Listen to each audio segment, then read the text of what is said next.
Let the dawn of a new day bring understanding and love.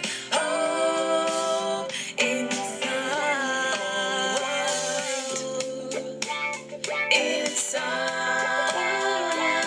yeah, inside. Inside, bringing hope and make you feel alright. Rainbow. Good evening. The promise, the future, Happy and Thursday. life. Let the light that's within me shine to the whole world, whole world. Light, let the dawn of a new day bring understanding and love. Oh, inside, inside, yeah, inside, inside, bringing hope and make you feel alright. Rainbow, the promise, the future, and life. Mom Ruthie, I see you. Good evening. Thank you so much for liking the live. Please help share. Whole world, whole world. Light, let the dawn of a new day bring understanding and Thank you. Shirley, is that you?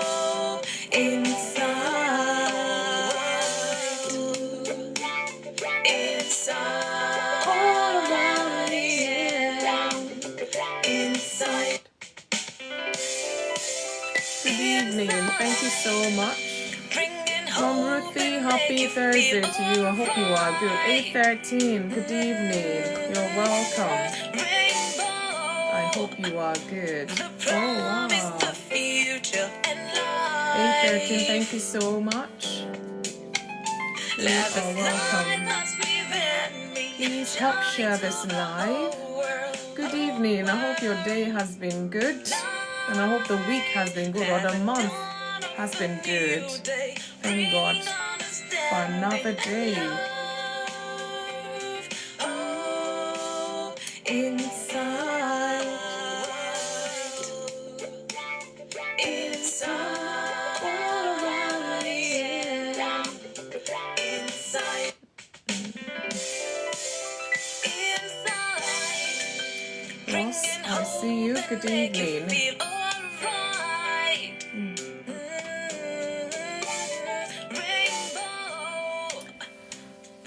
I hope we are good. Thank you, A13 Abby. I see you. Good evening. Thank you so much for joining in. Please help share this live to your friends. Let them be part of our talk today, especially your married friends, or the ones that are, in that relationship, the ones planning their wedding already. Yeah, I think it's a talk. We have to talk about Enki. I see you, or Nki. I see you. Good evening. Happy Thursday, everyone. 8:13. I hope you are good. Happy Thursday to you. Too sweet. I see you. Good evening. Welcome to Insight with FunmiRoyal today.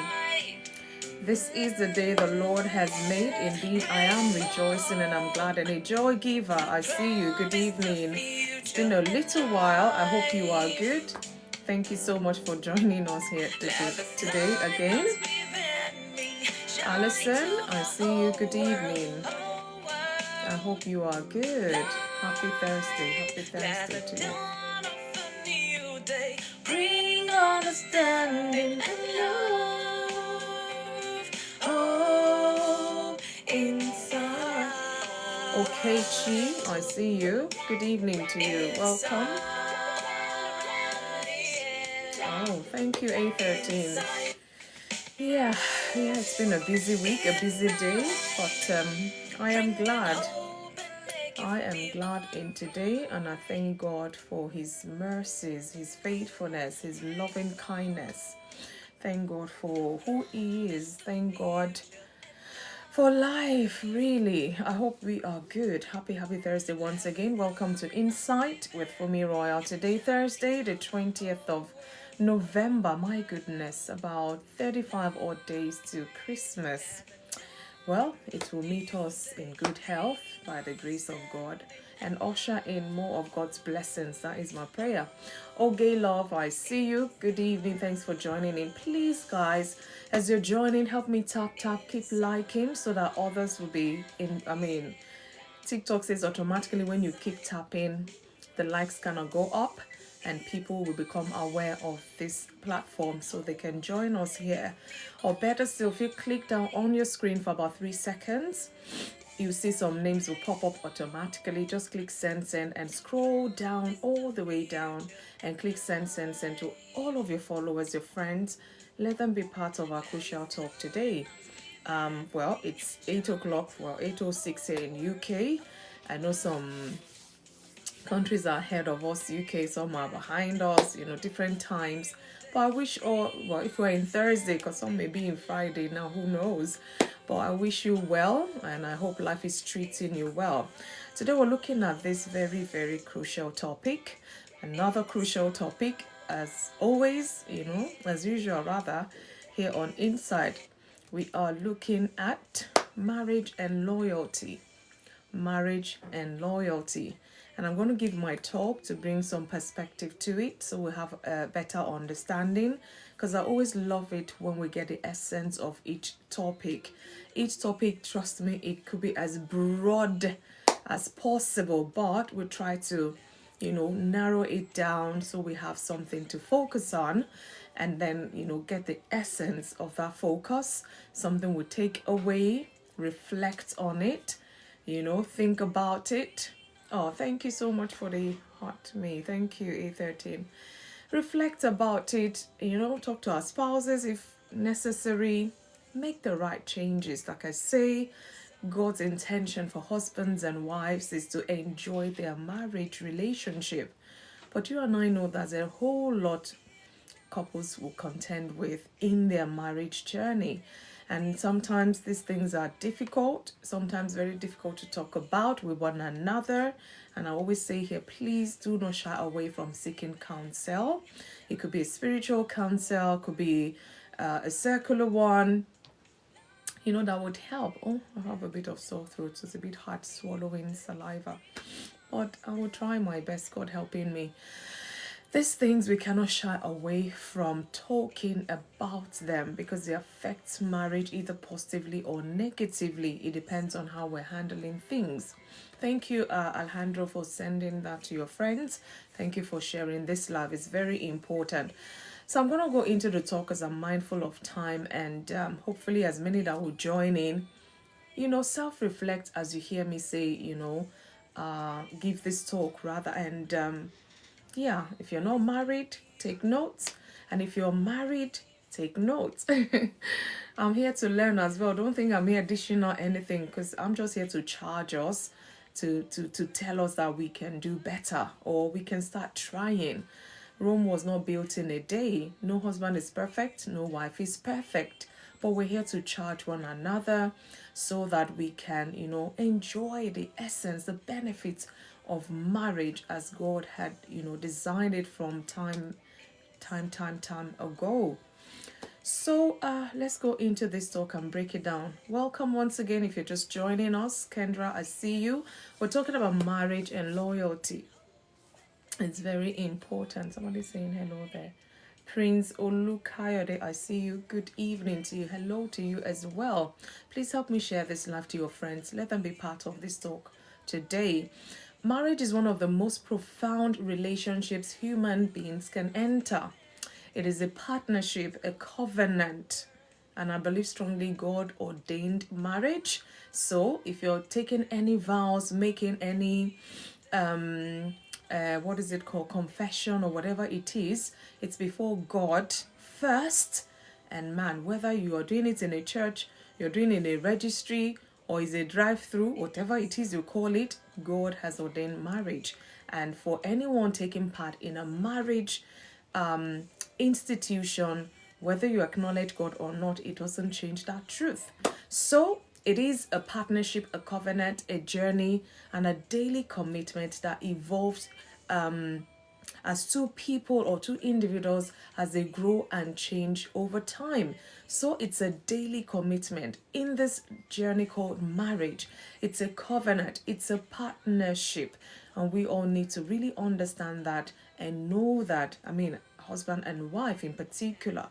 So among all these qualities, that sustain marriage: love, communication, patience, forgiveness, loyalty stands out at the core of all of these qualities. Without loyalty, love becomes fragile. Without loyalty, even difficult season can strengthen that bond. That is, with loyalty, rather. With loyalty, difficult season can be strengthened. Without loyalty, love becomes fragile, and all sorts can happen as a result of that. So we need to be mindful. We need to be intentional. We need to be understanding. We need to be awake. Really, woke. We need to woke our ideas. Let me not speak the slang that I don't know nothing about. So let's see this: understanding marriage beyond that ceremony. Because for some people, the way they're planning that wedding day, I hope they're putting enough effort planning the marriage, the sustenance of that marriage, God helping them really. Because it's all about the wedding day. Everything has to be perfect. Everything has to be on point. And this, the color of the day, the this of the day, the invited guests, the special people, the bridegroom, the bridal train. They put all this effort into that ceremony. But understanding what loyalty we're going to be looking at today is beyond that ceremonial day itself. Marriage is more than a wedding day, people. It's more than any legal agreement. It is the merging of two lives, different lives, two backgrounds. That's what I'm saying. We don't need a perfect husband. We don't need a perfect wife. Nobody is perfect. Each individual comes bringing their best, hopefully, to that relationship. So it's the merging of two lives, two backgrounds, two personalities, and two imperfect human beings who choose to build something new together. That is what it is about. And it requires a lot of things from the husband, from the wife. It requires a lot.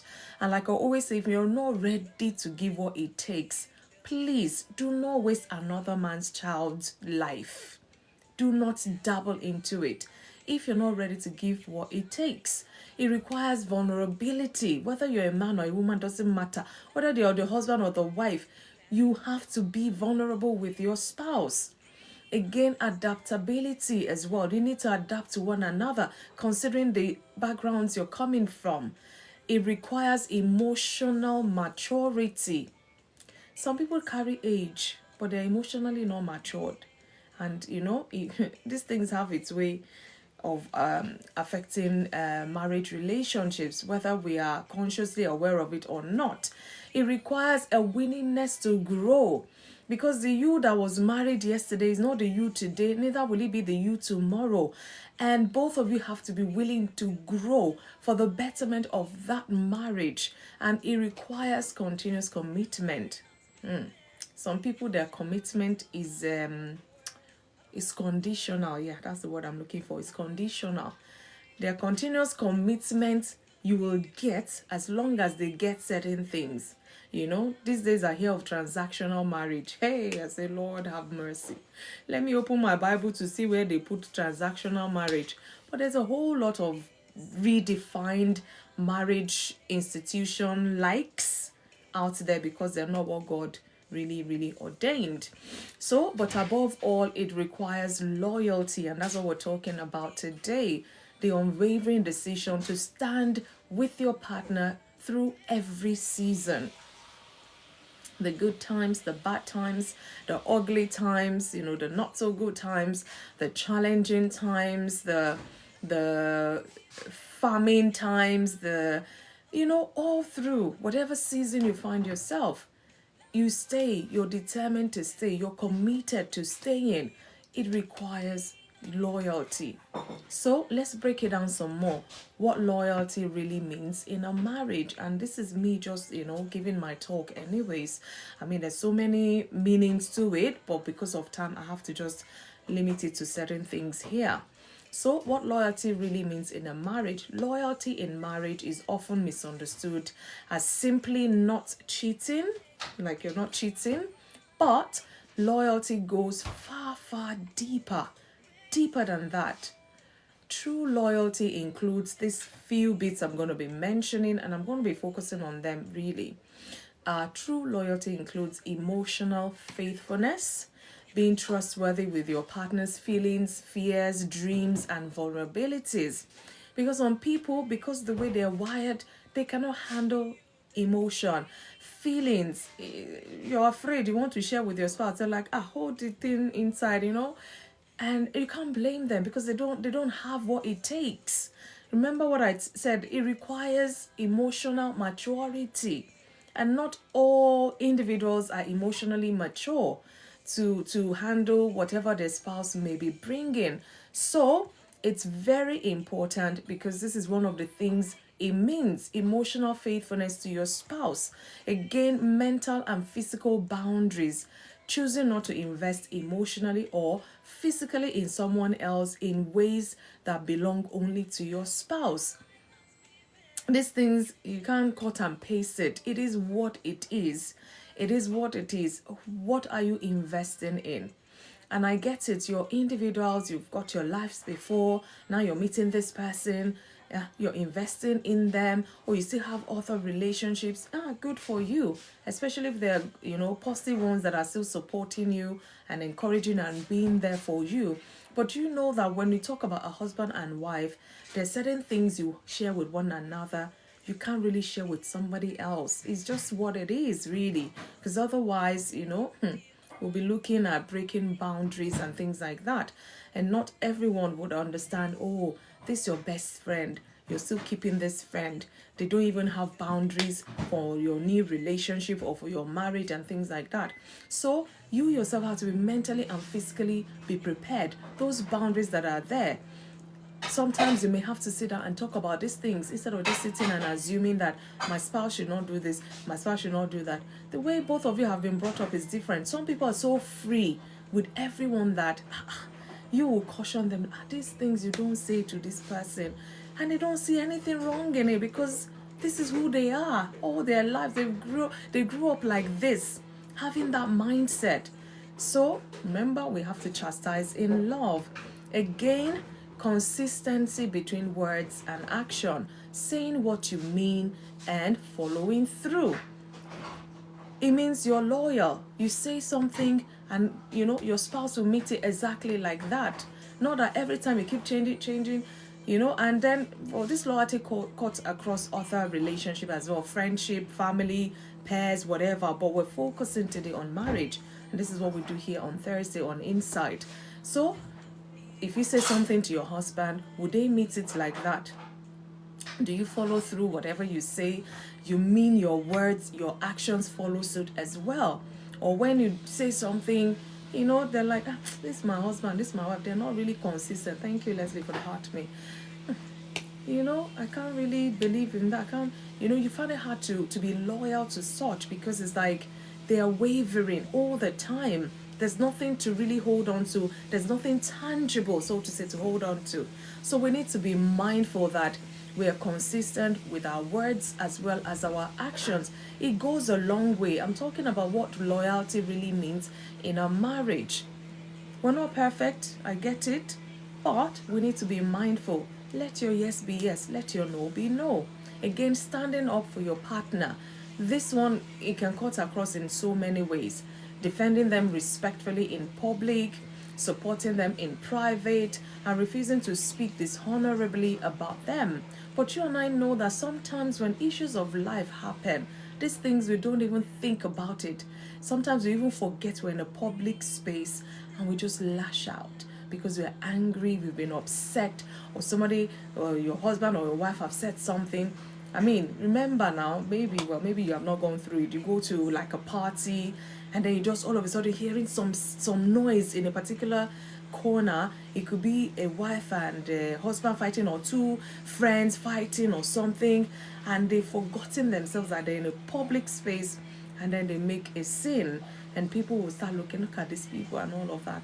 Sometimes it can happen, and I get it.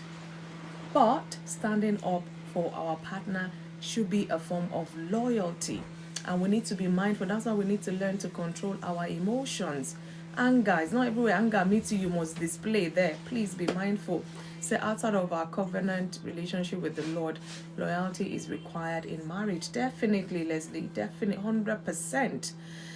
Again, it means protecting that relationship, making choices that strengthens, not weakens the marriage. It goes a long way. Your partner can go and sleep knowing that this person is loyal to me. Whatever decision they're making on my behalf definitely is going to profit me. So loyalty is the daily decision to prioritize that marriage even when it is inconvenient, even when things are uncomfortable, even when you're going through challenging times, protecting one another as best as possible. Sometimes you may have to sit and talk about things, especially in challenging times. And tell me, some couples, when things are challenging, everybody's avoiding each other, and there's this big elephant in the room. I get it. Life is happening. Uncomfortable, inconvenient circumstances, and you just feel like, oh, so I come in peace, but I am prepared to flip table with the stubborn ones today. Sorry.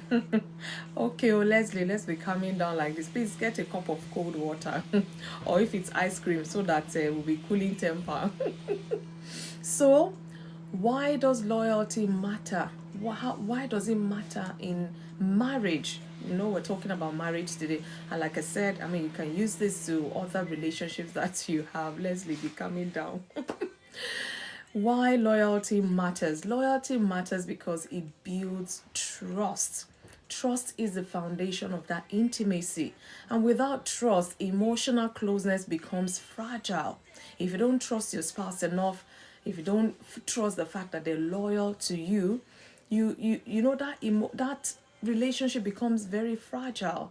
And it's like you can't even beat your chest to say, this person, what kind of trust do we have here? Is broken left, right, and center. It's like this person is not even loyal. How do I trust such a person? You question everything, but it matters a lot. And that's why, the start of the matter is very crucial. How are you starting your marriage relationship? What foundation are you building? Is it based on trust, based on vulnerability, emotional closeness to your spouse, being vulnerable in their presence? Need to raise my hand. Some men, they say they are not emotional at all, or they are not in tune with their emotions and all. So they come out hard and all of that. And yet your wife is very emotional. You will have to meet her in the middle way. Otherwise, there will be problem. Thank you so much for the breakthrough star. Thank you, Leslie. Loyalty matters because it will help you build that trust. You are for this person, they will trust you. And there's certain things, if we don't do them, other bits will be lacking as well. It will be hard to trust you when you don't present yourself as one that is loyal to your spouse. And these things get broken most times, or some of the times. And you find out that it's not just the loyalty that is broken, it breaks other aspects. Breaks the love, the trust, breaks everything really. And then you have to start putting the pieces together. We need to be mindful. Are we loyal to our spouses? Loyalty creates safety. So in a loyal marriage, both partners feel secure enough to open up, whether their dreams, to share without being afraid that they will be betrayed, or without feeling judged, so to say. So, are you creating a safe space for your spouse that they can share their big dreams that is even making them to be afraid? They can share with you without you being like Joseph's brothers, that he shared the dream and they just wanted to kill him. They just wanted to, sell him off, put him up for slavery and all of that. Are you loyal enough to accommodate the openness of your spouse, sharing their dreams, their vision, their everything with you? Are you going to make them feel betrayed, or are you going to judge them? I know where I picked you from. I know where I met you. What's this vision? What are you talking? What dream are you dreaming? And they don't feel safe in that marriage relationship to share anything with you. Are you that kind of a spouse? This is for you to really think again. Like I say, I'm here to charge us really, so that we can rethink and reflect and do better by our spouses, even by ourselves. Loyalty stabilizes commitment. With loyalty, every marriage goes through seasons of high and low emotions. This is normal. So if you're going through the highs or lows, don't feel there's something wrong with your marriage. No, these things will happen naturally. Loyalty keeps the relationship steady even when feelings fluctuate. Sometimes your spouse may do something that you'll be shocked, you'll be hurt, and all of that. But because in there, the loyalty is still there. It will help you quickly forgive, it will help you quickly embrace, or will help you quickly heal because of that loyalty and the level of commitment, despite whatever mistake that has happened. Loyalty strengthens partnership, it builds strength. Two people working together with commitment can overcome difficulties far, far more effectively than two people walking alone. You by yourself, are you even loyal to yourself? Now you want to be loyal to somebody, you may struggle. But together, you have some ounce of loyalty in you. And you're committed. I mean, every marriage, this is what should be. But you and I know that some people marry for convenience. Some marry transactionally. Some marry because they want to get people off their back. People marry for so many reasons. So commitment to such people is like you're just telling tales. They're not even hearing you. What are you talking about? Commitment to what? I just marry so that people will get off my back. So I get it. That if that is the case, I mean, maybe it concerns you really, because you can always learn and do better with whoever you have chosen to just live that life with anyhow. We can enjoy it still, the essence of being married. We can enjoy that. Loyalty prevents erosion. What do I mean? Most marriages don't collapse suddenly. They erode slowly when loyalty is neglected through small compromises, small dishonesty here and there, divided devotion here and there.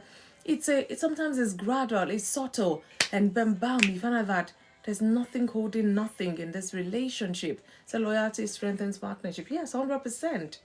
So are you loyal enough to know that you have to compromise, to know that you must be honest with your spouse, or you cannot give them divided devotion, so to say?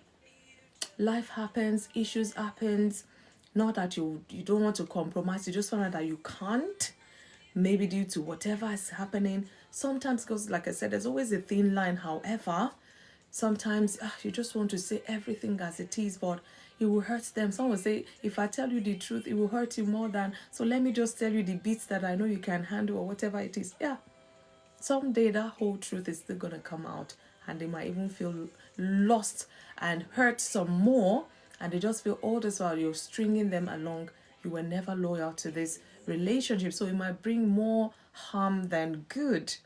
So now let's look at the challenges to loyalty in marriage, because like I say, why are we sitting here talking about this if it's okay? Once you're married, loyalty is 100% straightforward. Hey, there are challenges to loyalty in marriage, and I'm going to mention a few based on what I've said previously. Modern life often places pressure on marital loyalty. What do I mean? I'll tell us some of these things, and they include this emotional distraction, friendships, colleagues, or connections that slowly cross boundaries. They're looking out for you, fine, no doubt about it. Some are even ready to come and fight your spouse for you. Let's be coming down like this. Find out that this friend had They've always been in your life even before you met your spouse. So you feel they have every right, every authority to come and, do and undo even in your marriage. Emotional distractions, because you're the one in that marriage. Even if you're telling them whatever, they can't see the totality of what it is. Fine, it's good that they're supporting you, but there are limitations to what friends, colleagues, or whatever connection to what they can do. And we need to be mindful that boundaries are not slowly crossed, because this can bring even more issues in that marriage. Again, when you're talking about challenges to loyalty in marriage, this is the 21st century. Digital temptations. Are you loyal to this person alone?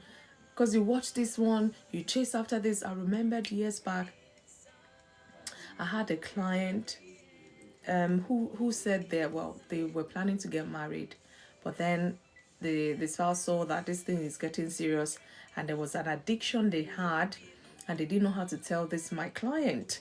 And eventually something led to something that she found out, not that she was told, she found out somehow, maybe through their device or whatever.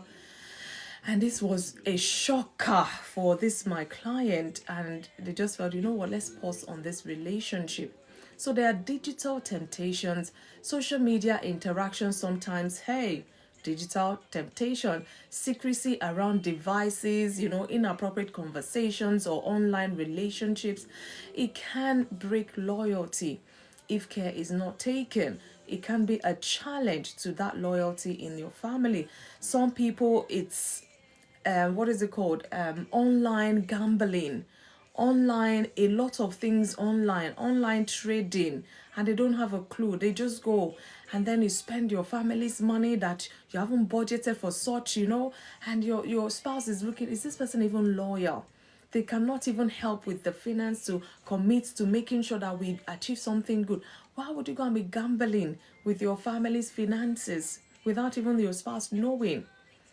Online, because at the click of a button, some people, they've lost thousands of pounds.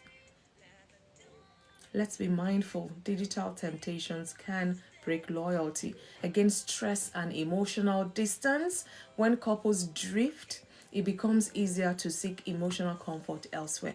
Honestly, this is very possible. Are they going out to seek something before? No, but these things can happen. You just find out that you find it easier to connect with this person, and then at home is hard. You can't connect with them, or you guys are drifting apart. Maybe issues of life or a particular challenge. You're looking for children, nothing is forthcoming, or it could be anything really. And when that stress is happening, if care is not taken, it will bring emotional distance, and your loyalty may just be questioned because of the things you might find yourself engaging in. So we need to be mindful of this. Again, unrealistic expectations is another challenge.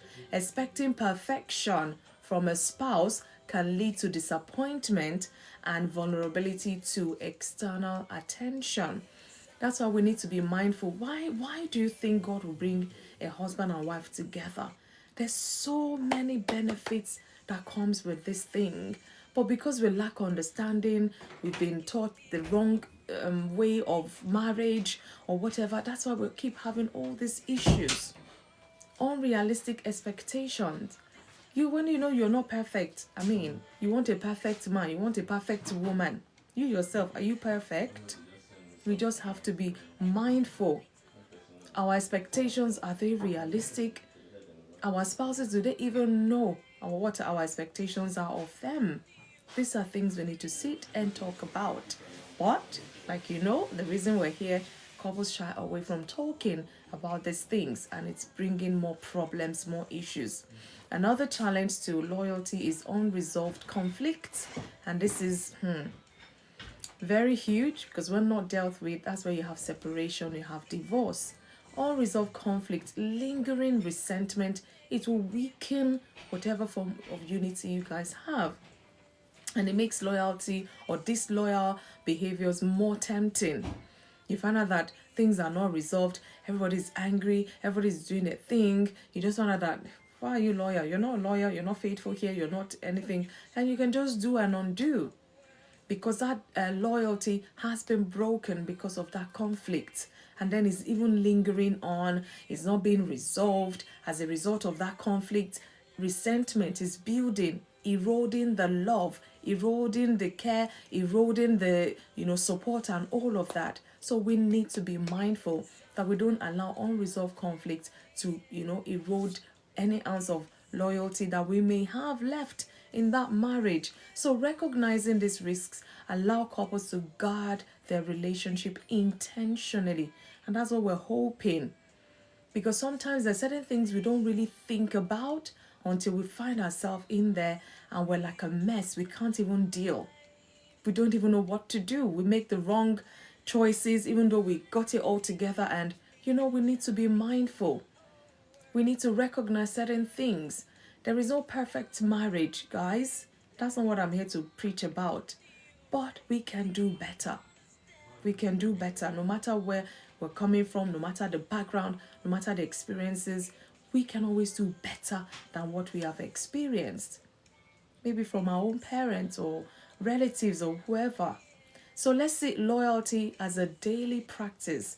My talk is long and short today. I don't know, depending on the examples I'm going to be giving as we carry on. Loyalty as a daily practice. And this is the way we can see clearly, address issues as soon as they cannot arise. Loyalty is not proven in grand gestures, but in small daily decisions. You're supposed to say that, oh my God, this person is still thinking of me. This person is still mindful of me. This person is still bothered about me. This person is still concerned, about me. Or, you should be their concern anyway. So you don't have to prove it in a grand gesture. Ordinary, how are you? Is what some couple, one husband or one wife might just be needing to know that, wow, things are tough, but this person truly still care about me. Again, we need to operate on transparent communication. If you want to practice loyalty daily, these are things we need to engage in so that we keep building, level of loyalty one to another. Talking openly about needs, about struggles and temptation. For couples who've been married for so long, sometimes my people will say, see finish, can enter that relationship. Talking openly about their needs, they find out that, my spouse should know my needs. They don't want to talk. Or don't want to say, they will sort their needs now. They always sort their needs. But no. Their struggles, can they still share their struggles with you, even though you've been married for 100 years? Their temptations, can they share with you? Are you open enough to accommodate such communication from your spouse? It's very important, as if you're able to do that, it keeps building your loyalty one to another. Again, prioritizing quality time, because how can you build when you don't spend that quality time together? Some people may feel, spending time, maybe we sleep in the same house, we live in the same house. No, that's not what we're talking about. I'm not talking about daily routine that, sometimes is you're passing the baton, if even, instead of staying together in the same space for a period of time. Staying connected emotionally and physically really, really matters. This is what marriage is about. I cannot go and emotionally attach myself to every single person, plus including my husband and all of that. I would wear out. So prioritize quality time with your spouse. Sometimes it's hard. Maybe your busy schedule or whatever. That's why I say you have to approach these things intentionally. And sometimes I get it. One spouse is ready to do all of these things. The other spouse is just in a world of their own. It makes it hard to build this loyalty we're talking about. And mind you, the fact that you're both married, we still need to set boundaries. Being honest about what interactions or behaviors could harm trust. Are you being honest with one another? With your dealings, sometimes it could be relatives bringing issues. Sometimes it could be siblings bringing issues because boundaries are not set. And they'll come and create this havoc, and they will leave the husband and wife in their home to be fighting one another, and then they've gone their way. And then it's going to say, you're more loyal to your brother than to me. You're more loyal to your mother than you are to me. And they will bring issues of life to you. God helping you have the wisdom to sense it a mile off, to know that, my brother is my brother, my sister is my sister, but here, this is my number one person. So we need to be mindful that we set the right boundaries so that, harm will not come to our marriage. Again, choosing kindness, speaking respectfully, even in disagreement. This one I've told you many times. I'm not a saint or anything. Sometimes when the thing gets heated up, it will take ice water to calm some of us down. But like I say, we're here to charge one another. I'm not here to judge anyone. But like I always say, we can do better. Are we respectful even when the anger, we are so furious? We are, in fact, MAD like that, It goes a long way. But these things, like I said, is a daily practice that over time you just find out that the things that will make you shout before, you're just so calm because with time you've been conscious about it, you've been intentional about how you handle things, and with time truly will come this. So you will always speak respectfully, make your point known, and you can disagree to agree or whatever it is. However, you're respectful in how you're handling it. Again, reaffirming commitment. This one I cannot overemphasize. Reminding each other, I chose you, especially in the hard seasons.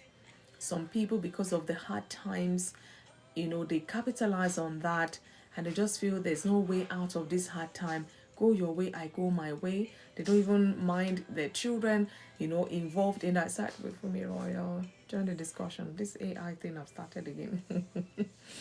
Yeah, they will join me soon. I'll open my box shortly. But I just have to put this out there. Reminding each other, you've chosen to spend the rest of your life with them. You have to commit to them. You have to be loyal to them, especially in hard seasons. Most couple will break up when hard season, occur. I mean, who will break up when everything is rosy? You're enjoying life now. You're enjoying your marriage. So why would you even think of breakup or separation or divorce? But in the hard times, hard seasons such that it seems like there is no way out, people just feel, let's just go our separate ways. At least the hard time will minimize or whatever it is. But is that a solution really? Remember, season come, season go.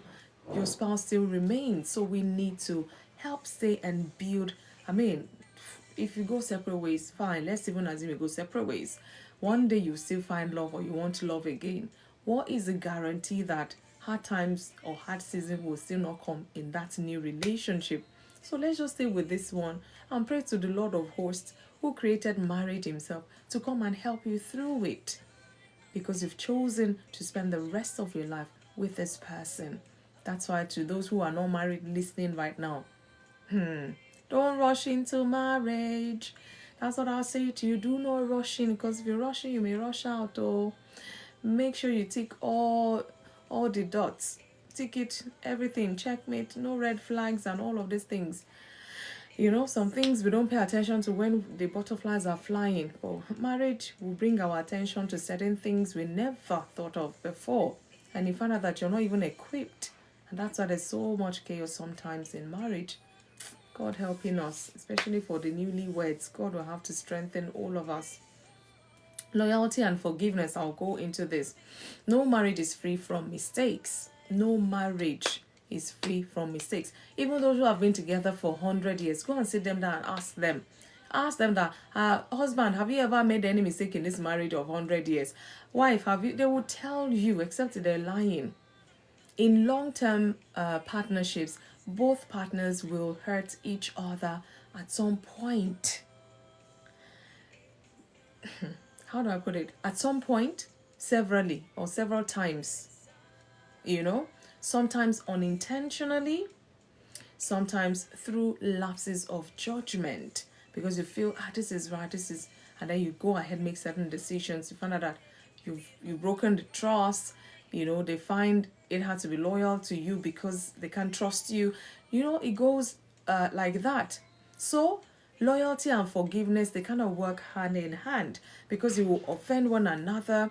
You would hurt one another, like I said, whether intentionally or unintentionally. Sometimes these things happen. It could be just a moment of weakness. You just make the wrong decision, and this will affect your spouse no matter what it is. Loyalty includes admitting when you are wrong, because this can help rebuild that.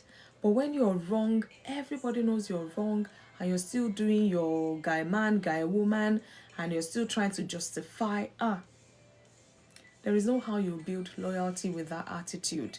Loyalty includes admitting when you are wrong, seeking forgiveness, offering forgiveness as well, and learning from failures. I mean, sometimes you think about it, some people say to themselves, I can't afford to make this mistake twice. In this lifetime, it's not possible. But be mindful, because it might be disguised as something else and come back again, just to come and test you. So, loyalty includes learning from failures, because you will fail at something as a wife, you will fail at something as a husband. But are you learning from those things such that you are wiser, you become more matured, and you can even pass on this wisdom to your children as they're growing older themselves? Because one day your children will find themselves in marriage, and it's whatever you have equipped them with that they will carry into that relationship themselves. Forgiveness does not erase pain instantly. No, the fact that you forgive it does not mean it's all gone. Okay, let's carry on like that. From time to time, some things will even trigger the pain. Some things will trigger, could be in your thoughts. You watch a movie, you remember, and it triggers for you, and you're just filled with anger all of a sudden. Doesn't mean you haven't forgiven. Does your spouse even know this? So forgiveness does not erase that pain instantly, but it opens door for healing and rebuilding trust. And when this cycle happens, you find out that your loyalty to one another is even growing some more. Loyalty reinforces love. I can say this, Loyalty reinforces love. While love may be the emotion, that begins that marriage, no doubt, loyalty is what sustains it, as well as other bits. But like I said, we're focusing on loyalty today. Your feelings will rise and fall. Your feelings will be, they will turn to resentment, bitterness. Your feelings will disappear, come back, and all sorts will happen. But loyalty remains a conscious choice. Right now, I feel resentful. Right now, I feel angry. Right now, I feel hurt. Right now, but I'm still in here. That is loyalty. Loyalty communicates, I am here. I am here. I am committed. I am choosing this relationship regardless. And I value what we are building together. That is loyalty. And this nurtures the emotional safety that allows love to deepen with time. Your love, your loyalty, your commitment, your trust, your everything will be tested in that marriage relationship, whether by either of you, whether by circumstances, whether by family, the society, whether by children. Something is going to test it.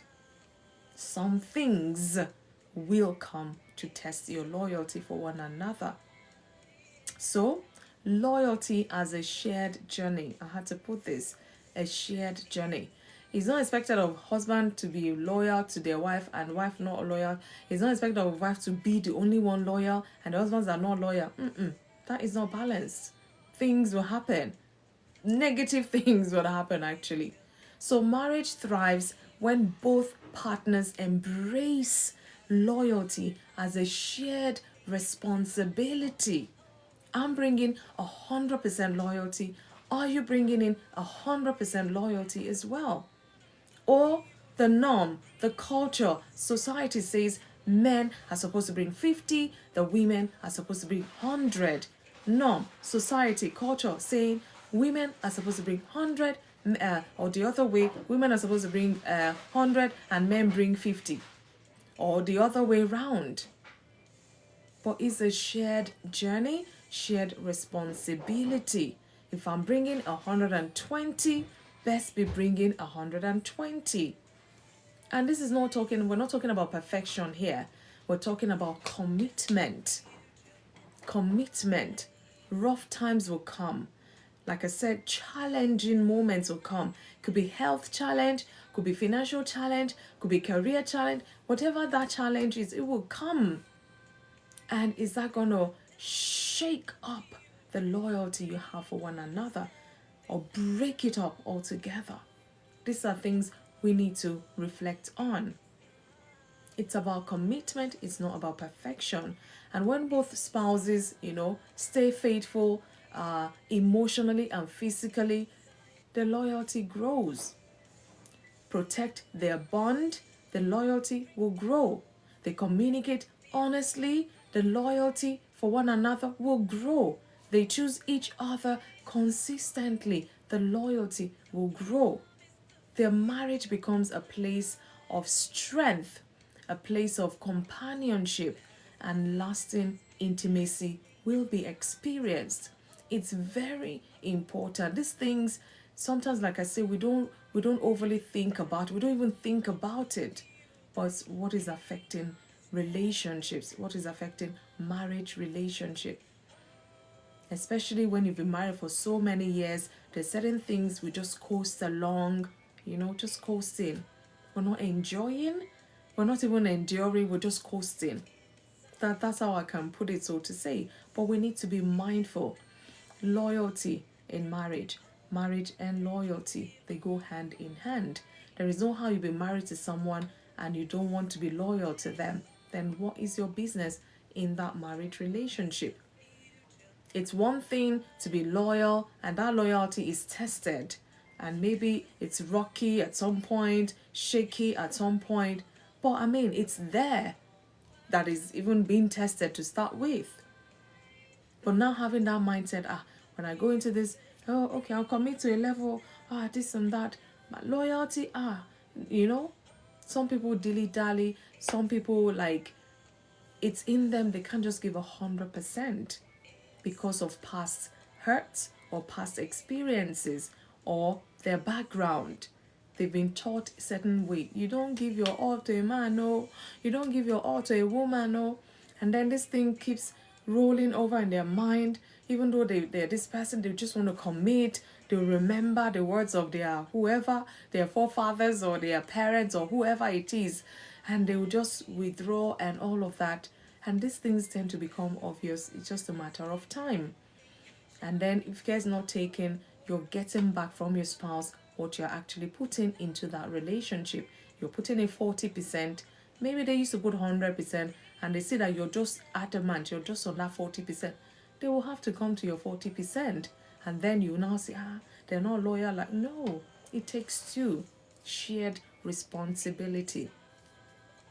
I'm going to be rounding up now, and I have two questions for us really to kind of engage us to talk more about this. It's very important. So my final thought here tonight is marriage is a partnership built on many, many, many, many pillars. But loyalty is a pillar that upholds trust, it nurtures intimacy, and strengthens the commitment that we have for one another. It is the quiet force that turns two individuals into a united team. Loyalty.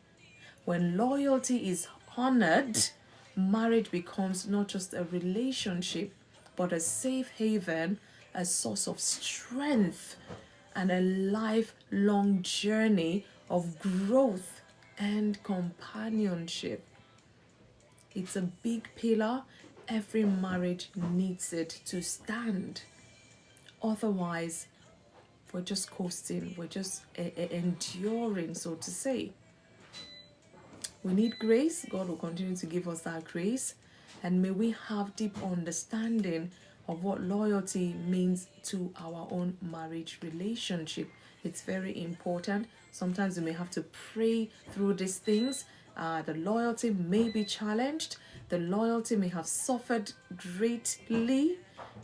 Does not mean it cannot be rebuilt, because, like I said, it's a lifelong journey called marriage that you're engaging in, and be ready at all times.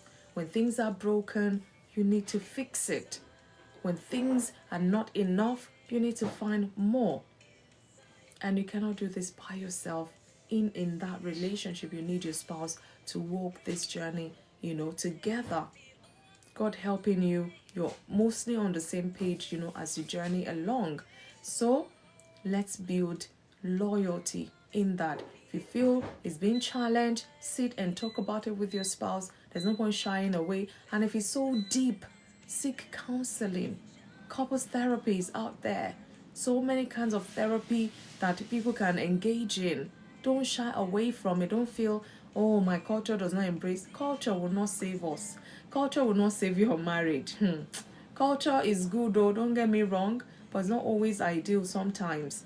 And that's why we still have some certain issues, cultural issues, affecting marriages. That is the end of my own talk, little pep talk today. And my 2 questions for us is, number 1, how does loyalty impact how couples face challenges together? How does loyalty impact how couples face challenges together? And secondly, does loyalty deepen as the relationship develops? What do you reckon? Does loyalty deepens as the relationship develops? Guys, thank you so much for listening.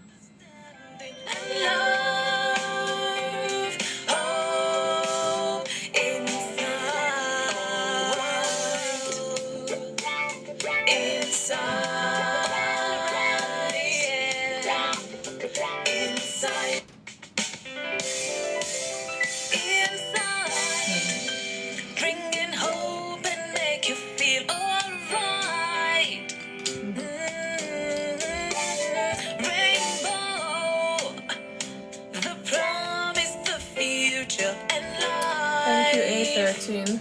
Oh, wow. Thank you. Naya's World, I see you. Shine to the whole world, whole world. Light, let the dawn of a new day bring understanding and love. Yes, thank you so much for listening to the talk. We're talking today marriage and loyalty. It's very important. It has to grow as we grow in that journey called marriage. It has to grow because there's a lot of benefit to it. And as it's growing, it's being challenged. And we have to keep growing it. We have to keep building it. Whatever challenge that comes in, that's why, communication in marriage is very, very important. And the moment that is not effective is going to mess things up. Really, really, guys, we need to be talking with our spouse, even for no reason. Just sit down and talk nonsense if you must. Talk nonsense. By the time you talk nonsense, you both will realize you've been talking nonsense, and then you talk real sense, if I can say that. Thank you guys so much. Send an invite. Let's talk some more about this. Let's enlighten ourselves some more. Let's charge ourselves some more. Let's see how far we go tonight, God helping us. It's very important. Question is, not again TikTok. Okay, that's that. Let us do the needful by one another. How does loyalty impact how couples face challenges together? Say talk nonsense that you can talk with sense. I'm telling you, I don't know where that came from, but it's just something that just came up in my head now. Exactly, talk nonsense. Both of them say, we've been talking nonsense for the last 7 minutes. By the way, you now talk real sense. So, how does loyalty impact how couples face challenges together? If you think it impacts it, if not, how does loyalty deepens as does the loyalty deepens as the relationship develops? Or the loyalty is there as the relationship is developing, the thing is just diminishing? It could be, I don't know. Let us talk about this. At least we need to take home something tangible today. I want to believe we've gotten one or two already. Let us rub minds together so that we can learn some more. These things is not easy. Sometimes you need encouragement, sometimes you need understanding, a whole bunch of things that we need. And that's why we're here on Insight, so that we can charge one another, and we can reflect, change what we need to change. Don't let pride and ego rob you of enjoying what God has for you in your marriage. It's very important. Thank you, A13. Thank you so much, Leslie. Everyone tapping away. Thank you so much. Maybe we're going to have a short night tonight. One of these days, we might just do 1 hour, 30 minutes, and we'll be done with. Who knows? But send me an invite. Let's talk some more about this. How does loyalty impact how couples face challenges together? Does it impact it? Does it, whether it's there or not, it doesn't matter. They will face challenge anyways, and they will handle things anyways, whether individually or togetherly, so to say, in that marriage relationship. And again, does it deepen as the relationship develops? What do you reckon? Do you think so? Some people might say, well, there's hope for us if that truly is the case. TikTok playing up. Oh, really? Hey, TikTok, please, so let my guests come in. Let me try again. Or maybe you should send an invite. Twinny and family, I see you. Okay, I think something is happening now. A13. Yeah, let's see. Okay. I don't know what's gone wrong. What happened, Leslie? It didn't allow you press the thing. I thought okay, I can see myself. Finally. I don't know. It's taking his time. Oh, I don't know. good evening. Good evening. How are you? Good evening. I'm alright, thank you. A13. Good evening. Gracias. It Good is evening, well. brother. Good evening. Good evening. It's good to How's have your you day here. going? It's been it's been good. It's been good. It's Tomorrow's been very Friday. busy. Yay.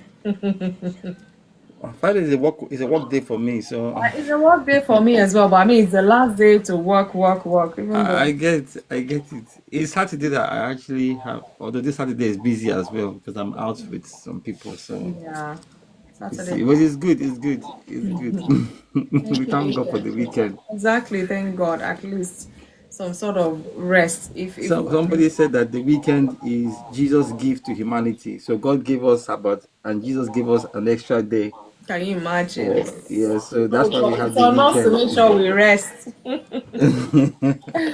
They say what's that saying? There's no rest for the wicked. Even the saints For the itself.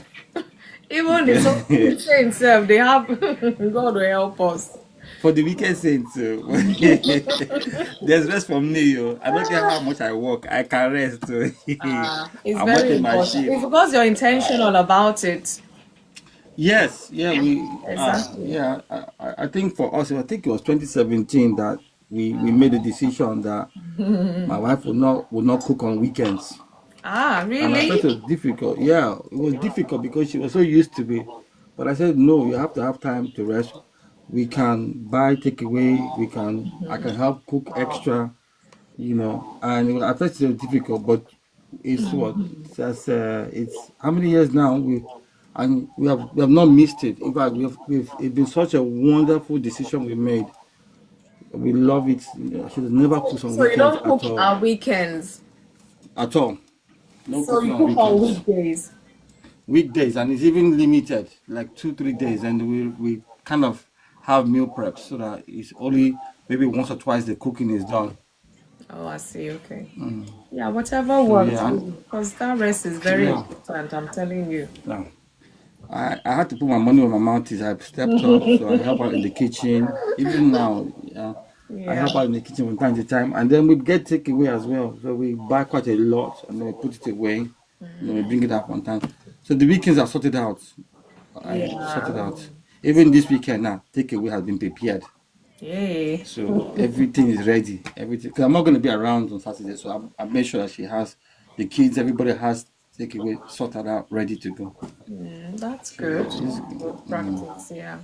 Well done. Nice chatting.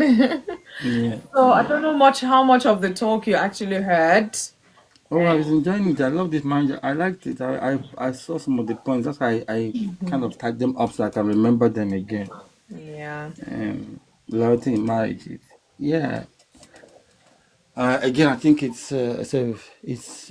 a character trait. It's a virtue.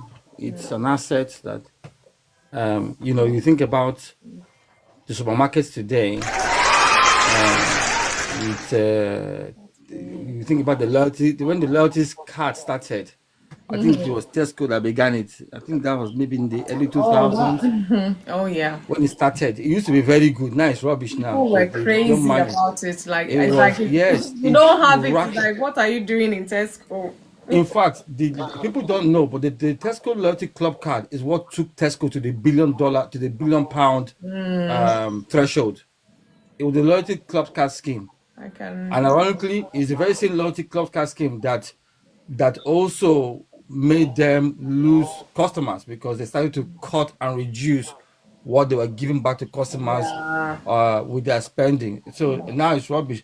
Now, ironically, Lidl has now risen up because of their loyalty scheme on Wow. their app. Yeah, has now risen. They're Even now businesses, yeah, loyalty is very important. yes, yes, very, very important. So you can see that commercially speaking, loyalty is a big deal. People want your loyalty. They want you to be dedicated to them. And that kind of helps them. But a lot of these companies, they're not loyal to the customers. So it's a one-way street. Yeah. And I think Inevitably. in marriage, that can be a problem where one partner is loyal to the marriage and the other person is not, or they're Yep. not as invested, Hopefully. and Yeah. that is a very unfair balance where there is again in a marriage where you see someone is committed to the marriage, they're in love with the person they're married to, and the other person is not giving them back or is not showing it, then it makes things out of balance and Yeah. it's unfair. It's very unfair, and it's funny. I've seen that. I've actually seen that in a situation where people have stepped out in their marriage because they thought they could get somebody else who they would love, only for them to get in and find out that the person didn't love them as much As or it wasn't as dedicated as they wish it were, and they, because of pride, they won't go. They couldn't go back, but they're not the same. yeah. And what happens is that they become bitter, they project, they are constantly, and if that person that they were not loyal to ends up probably remarrying or finding somebody that now even love them more, they become very resentful. I've actually witnessed Very that. bitter. I've actually witnessed that. There was there was a lady, her ex, he divorced her, left her with nothing, left her with the two children, and even told her that she can never get married, nobody will want her. Like those rubbish stuff. This woman, maybe a few years later, maybe 3 or 4 years later, she actually got married, and the person she married is not as high up with the husband that she had before. So the person I Wow. think is like a gardener. So this man really helped her to, Wow. helped her with a lot of things. Anyhow, long story short, they got married, and this woman helped her husband to start a business to do all this like gardening, landscaping, and then he even retrained so he could now do it commercially. Do you Wow. know that now they are now in their third property now? Wow. The ex-husband he was so jealous, so angry, that he started writing things that she don't who left him, all these things. I think people didn't know, but he No. was jealous that he didn't know that somebody would marry her, even with the two children, And marry he her, and then do so well. She said that it's this marriage that she bought her first brand new car. It's this second marriage that she bought her first brand new car. But they're in their third property now, and she's the one who helped her husband to to to do this achieve. business they're doing today. Yeah. So when people think that they can be disloyal and it will, now it's not the case for everybody, But this is one I've witnessed. This is somebody I've witnessed. I saw this thing play out in real time, you know. But being disloyal is not a good thing in marriage. It's not fair. I feel, especially for us in the West or even in our modern world, for us, especially if you're not in a family where they married you off to somebody and you chose to marry this person and vice versa. I just feel like you not being loyal to your spouse is actually a tell on your character. More than even to that person, is a tell on your character because you chose that person. Nobody put a gun to your head that you must marry this person. Exactly, Nobody man. said you must marry this person. You chose this You person for know, yourself by yourself. Yeah. yes, you owe it to yourself. Even the Bible says that a man that doesn't love his wife is like you don't love your own self. You owe it to your own self to be loyal to that person because that's the decision. That's the decision you made. You made that decision. So I don't understand when people feel like they can be disloyal in marriage and like they have a better option in choosing to be disloyal. I would really love to know what are options they think they have because you don't know everybody. Human beings are a package deal. And what I mean is that we have good gifts in us, but we also have things that we're dealing with. And depending on how you're going to manage it, there's no perfect person out there. No. There's no. I actually had. I remember this was before I even got married. I had a friend of mine. We talked. He was then doing. I can't remember whether he was studying IT before he transferred to go and do accountancy, and he was always like, "Oh, he want to marry this person. He want to marry this kind of woman." I told him that, look, oh, bro, you're gonna have to only marry one person, because if you marry 10, I can tell you that the 10 will have 10 different problems.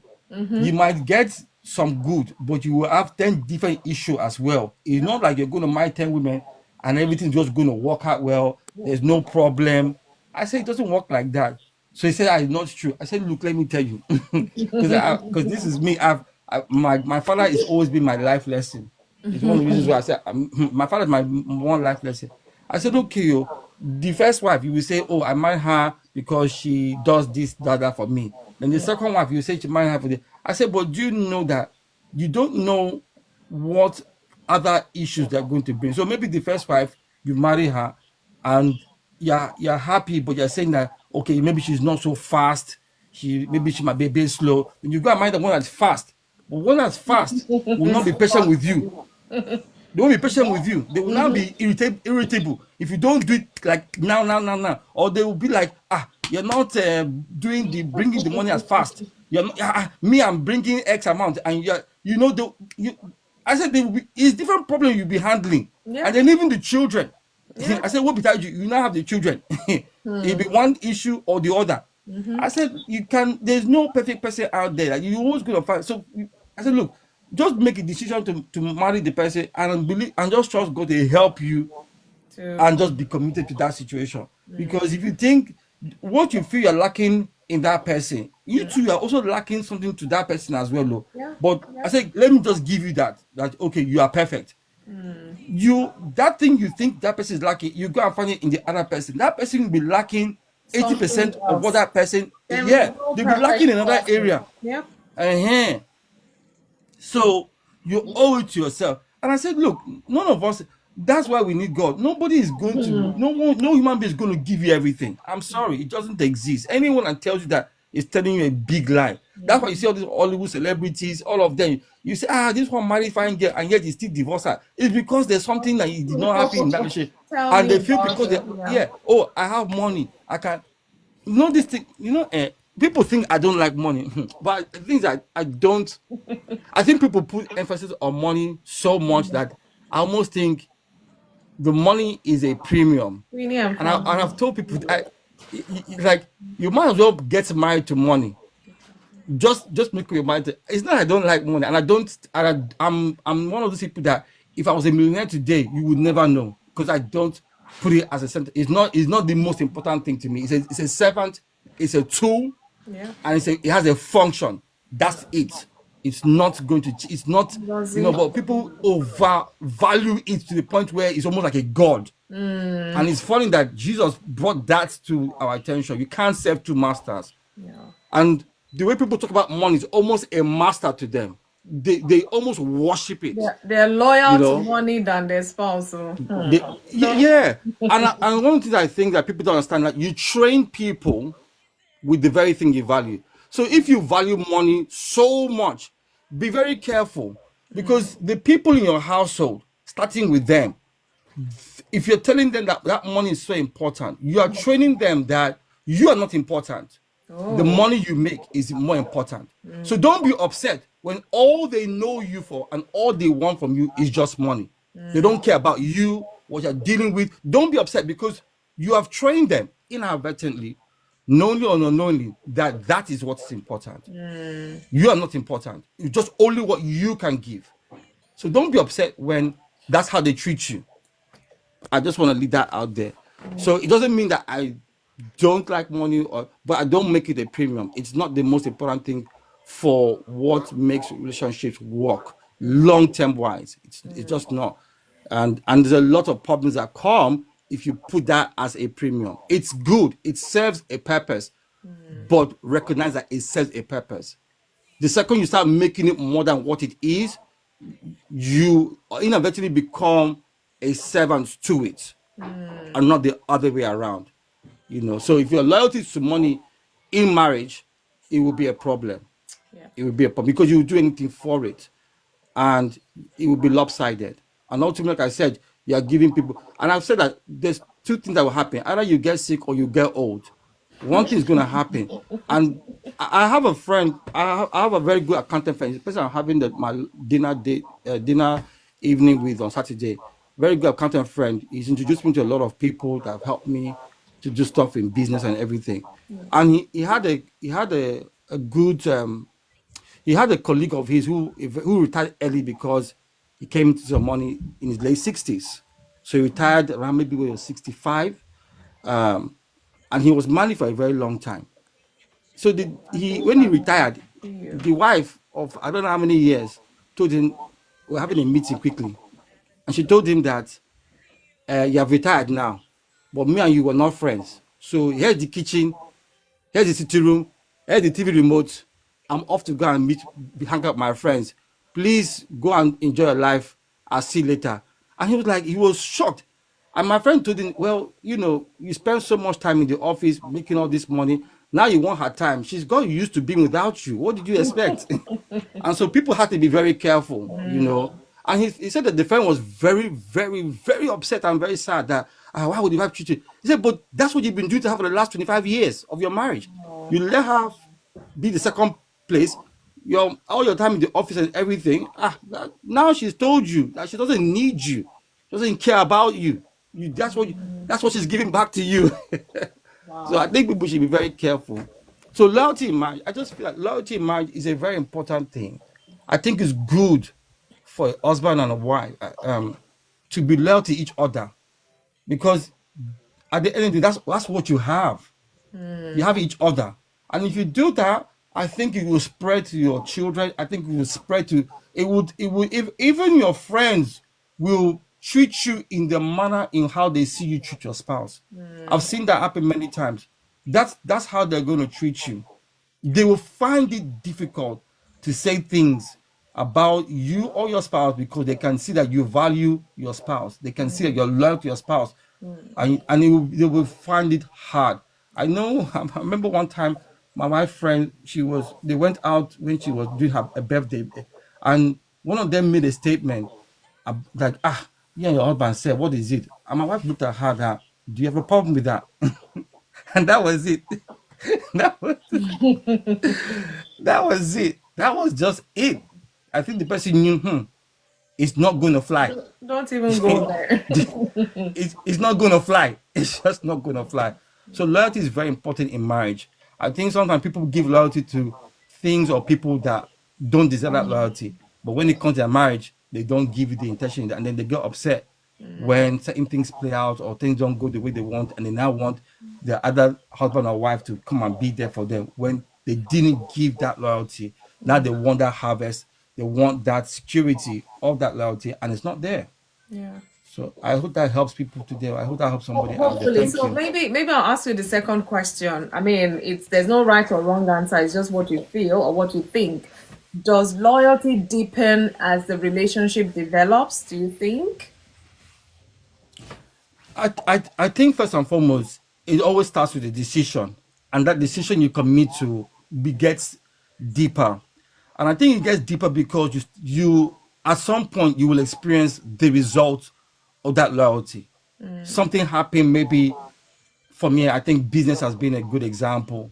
And your wife doesn't scold you, but rather supports you and say, "Hey, I know this is something that was important to you. Didn't go the way you expected, and I'm here for you." That's really And they sit that season with you.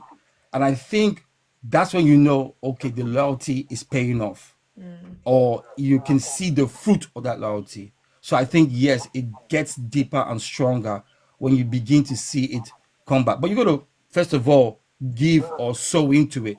You got to invest into that loyalty. You got to give what you want to receive. Now, when it comes back, I don't think you know. Nobody knows that. I can't think you can't determine that time and how it comes back to you, but it will eventually come back. And I feel yes, it will strengthen the relationship. And the more of it you do, the better you are for it. I yeah. think that's what you will do, and you make time for it. You will do certain things to continue to strengthen that bond of unity because of the loyalty you have built and developed into the relationship. So yes, I think it does, but I think it starts with a decision that you're going to see it through. Okay. That's what I think happens, and I think that's what makes loyalty an important virtue in a marriage. Thank you, Leslie. Wow, it's amazing. The You've taken us to the mountain top already. In fact, maybe we should close and go home now. No, just kidding. But thank you so much for your submission, your examples as well, to really drive it home, making that decision. So you have to make that decision to be or to want to be loyal to your spouse. When I was giving my talk, I talked about issues of life that can come and challenge that loyalty, but because you have committed yourself, your word should be your bond, so to say. No matter what comes your way as a couple or even as an individual in that marriage, are you still committed to this relationship? Are you still committed to that person? It goes a long way. Thank you so much, Leslie, for your contribution. A13, I salute. Good evening to you. Elder Kenneth, I'm going to come to you. I hope you are good. Good evening. How are you? Thank you for joining us again today. Good evening, woman of God, and good evening, everyone that can do the comment section. Thank you once again for bringing us to this marriage issue. We thank Loyalty. God. Let's leave the marriage and let's talk about loyalty, because a lot at times. Let me start with men. Men, we say women are not loyal. Are the men loyal? Because most time we men we always say, my wife is not loyal, my wife is not loyal. The both of you must be loyal to each other to Yeah. make that marriage work. If both of you are not loyal to each other, there is no way the marriage can work. It's not one side thing. Yeah. A successful marriage, the both of you must trust each other and be loyal in everything, in the financial aspect, because most of the time when the men see that the women are become making money, they say because he's now making money, she's not loyal again. That's not it. This is person you say you love. This is person you say you is your heartbeat. You are loyal to it, she's loyal to you. That is what brings the connection between both of you. It's not a one-side thing. That is why I say most of the men we get it wrong by saying I surely women are not loyal. Women are not loyal. It's not a one-side thing. It's the both of you to build that connection of loyalty together and that connection of trust.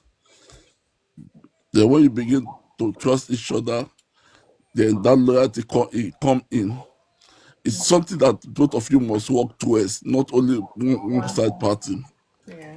It's the two people that must work towards it to make sure you build that loyalty. It's not something that you just married, you just want somebody to be loyal to you, even though you are the Eshada. It don't work like that. You Kenneth, build oh, you build it. you don't The need vice, El shall die, else you shall die. yeah. Because a lot of men, no, we always see it anytime there is a misunderstanding or anytime things are not working. The man will not say, my wife is not loyal, my wife is not loyal. My question to men, are we loyal?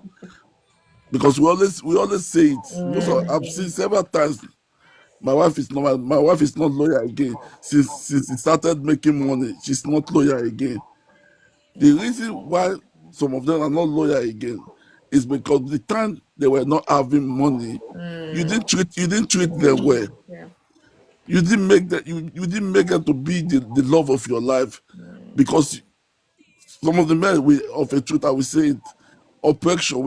At times we are oppressing the women in the sense that we say, I am the head of the earth.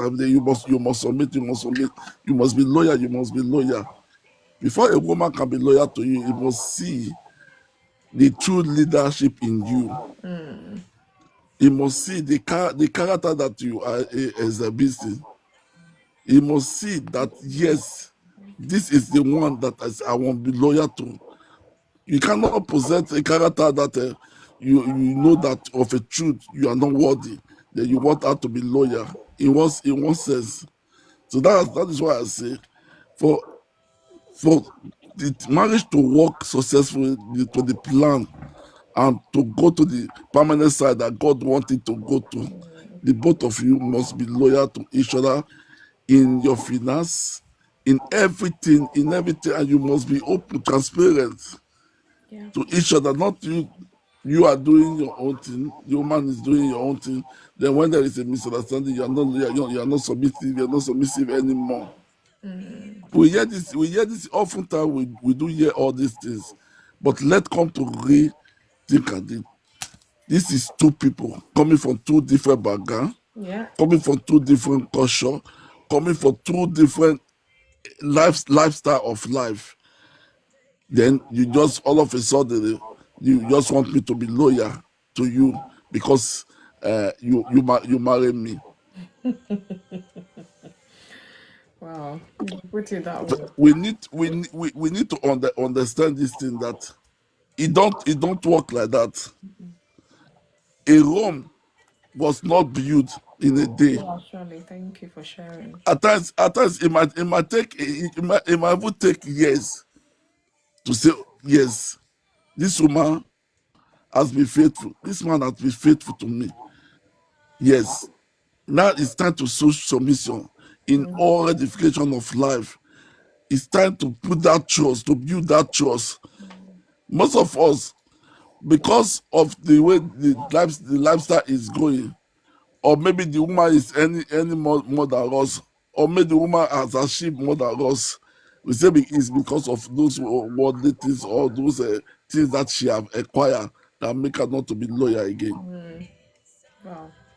So that it must build the both of you. You must build it on trust to get a successful marriage and to get a good marriage. The both of you must be loyal to each other, Okay. So, and this is yeah, go on, go is on. the is a something that you must achieve. The both of you must achieve together, not one side party. And it's something that you bring teamwork. You build it. A great marriage is built by teamwork. Yeah. A great marriage is not just built that one side will be doing one side will be doing the work while the other side will be scattering. No, it's something that the both of you must build through trust. That is the way the both of you can be loyal to each other. You must first of all have that trust of both each other. Is there other question? Yeah, so does that mean that loyalty deepens as the relationship develops? As you continue to grow, as you continue to grow, the loyalty start to develop loyalty in the sense that as we grow as a children, the things we know when we were 10 is not the things that we know when we were in our 20s. Of course not. Yeah. Because now we're not exposed to things. When we're 10, the things that we are doing are not the things that we are doing when we are in 20s. So the more you begin to stay to each other, the more you begin to connect to each other, the more the loyalty continue, and the more the love continue to grow, and the more you continue to build that trust. You know your spouse. Your spouse know you. You know what you can do. There's something that I can say. You come to me now and say, "This is what my wife." I say, "No, I know she cannot do this kind of thing because I already built that trust. I already know what she can do and what she cannot do, and she has said, know what I can do and what I cannot do." So those are the things that you must defend that person, because you now know the loyalty of that person. You now know that this person, I've been with this person for years. This is what this person can do, and this is what this person cannot do. You build it. The loyalty of it. We build it. We build that confidence. We build that trust. We build that love together. It's not a one side. It's not a one side thing. It's something that the two people must work together, and it's something that the two people must come to say, whether it's good, whether it's bad. We must be loyal to each other, to the glory of God. Amen. That's my own contribution. My own little that I understand concerning marriage and loyalty. Thank you God so bless much, you. most senior elder Kenneth. I love the fact that you're a man even addressing certain things that some men really do not want to acknowledge, and this one is no assumptions, because I've had whether Caucasian, whether African, whether whatever. I mean, thinking back to certain clients, especially the male one, the things they will say, I'm like, if only their spouses were in that room, in that space, I bet they will say something else. Because it seems like women are meant to be loyal to their husbands like 100%, but you find out that are they getting it back 100% as well? These things, that's why we don't want to talk about certain things. It's like, should we even be talking about it? I mean, you must remain loyal to your husband. Whether he's now loyal in return, I mean, that one, it doesn't matter, But is that how God designed this marriage relationship to grow, to be? Of course not. One man, one woman, one husband, one wife, together to have become one. And I thank you so much that it's coming from a man, and this is not to, is to chastise us in love, is to charge us as well. I mean, for other men listening out there, let them weigh it. Are you 100% loyal to your wife as well, as you're expecting her to be 100% loyal to you? These things are not meant to be debated at all. It should just be what it is meant to be. And the reason why you see separation rising, divorce rising, you find out that it's not balanced. If you truly sit down, ask people who are divorcing today, they will tell you these things, and you will tell, oh, good evening, admission 6, it's good to see you, that things are not balanced. And that's why, some may feel cheated. And sometimes, occasionally, rarely, the men are 100% loyal and the women can't be bothered. I know these things happen. But majorly, or generally, you find out that maybe it's culture that's playing that role, or whatever it is. It's not always like straightforward, and it seems it's not fair. Why should I be the only one as committed? Why can't the other party be as, likewise committed to this relationship? And then issues come, conflicts come, all of, challenges will come, and it's like, you know what? I'm done. It's sad. It is sad, but we can do better. I'll say it that way. Thank you so much, Kenneth, for your contribution. Sheung, good evening. Happy New Year. How are you? You I just should had say to have a Happy New good. Year. How have you been? I'm alright. I'm hanging in there. I'm good. Hey, good. We're hanging in there with you as well. It's good Although that you it's stopped freezing by. today. We have really missed you on Insight. Oh, I know. It's yeah. almost done. Don't worry. It is well. It is well. God will continue to strengthen you as He's strengthening us as well. Amen. So yeah, we're talking about marriage and loyalty. I don't know when. I mean, whoever you heard that have given the contribution, what's coming to mind for you? What? I heard Leslie and I heard Oh, Elder okay, that's Kenneth, good and then. so So at least you have an I idea. I don't know what to add because I think most of them they said everything there is to say. Okay, so how does loyalty impact how couple face challenges together? Do you think it impacts it? Yes, it does because it's through loyalty, both of you know that you are in it together, Okay, and two heads are better than one. definitely. But the loyalty is, I think, I'm kind of echoing. I don't know whether it's me or I not. think it's from your end because all the other mics are closed. Hold on. Can you hear me now? We can hear you. We've been hearing you actually. Okay. No, I think it was another speaker that was interfering. I've switched it off. So, Oh, yeah, loyalty is very, very important. And I think these days it's one of the things that is, I think, crucial that is missing in even human relationship. A lot of people they're not loyal to anybody except themselves. And I don't know whether, like I always say, social media has a part to play or not, but it does. you see couples have an issue, and before you know it, the woman is already making a TikTok video about it.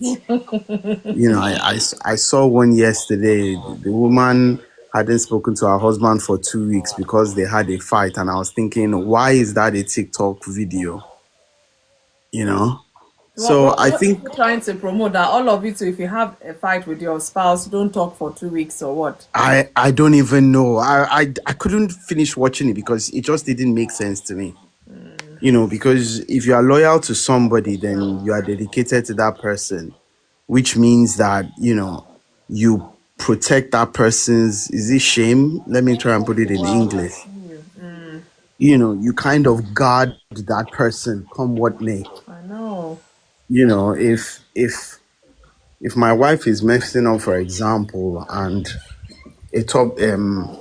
my mom happened to be my mom happened to be staying with us, I will not bring it to her attention. I will cover for her because, I wouldn't want to embarrass her in front of my mom, if that makes sense.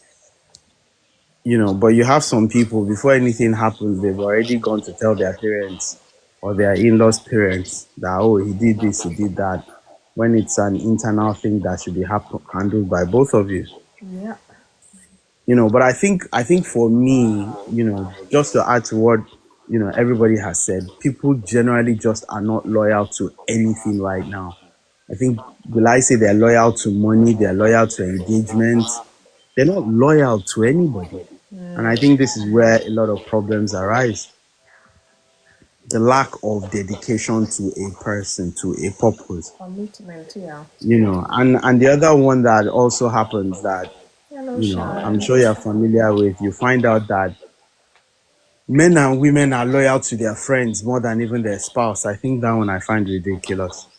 They'll cover for their friends, they will protect their friends, but when it comes to their spouses, they don't give that much cover. Good evening. So there was this video that I saw a couple of weeks ago. A woman was very angry because her husband didn't sleep at home overnight. So she was talking to the man. I'm thinking the following morning when he came home. And in front of her husband, she called 5 of his friends that where did he sleep? And all the 5 friends said he slept at their place. Wahala. Exactly. And of course it was hilarious, obviously. Of But course. obviously you can see that the friends are loyal to him, so they are willing to lie for him, even though we all know he didn't sleep. He can't sleep in 5 places at the same time. So that's I think that's just my take. But loyalty is important. You can't get anywhere without being dedicated to your spouse or your marriage. You even have to be loyal to even your children as well. Yeah. You know, it's not just your spouse, even your children. You have to be loyal to your children. You should be able to stand for them based on what you know, rather than, oh, it's my son. I don't, know what he or she can do. Based on what you've seen, does does what he or she is being accused of ring true? Yeah. So I think that's just my small take on it.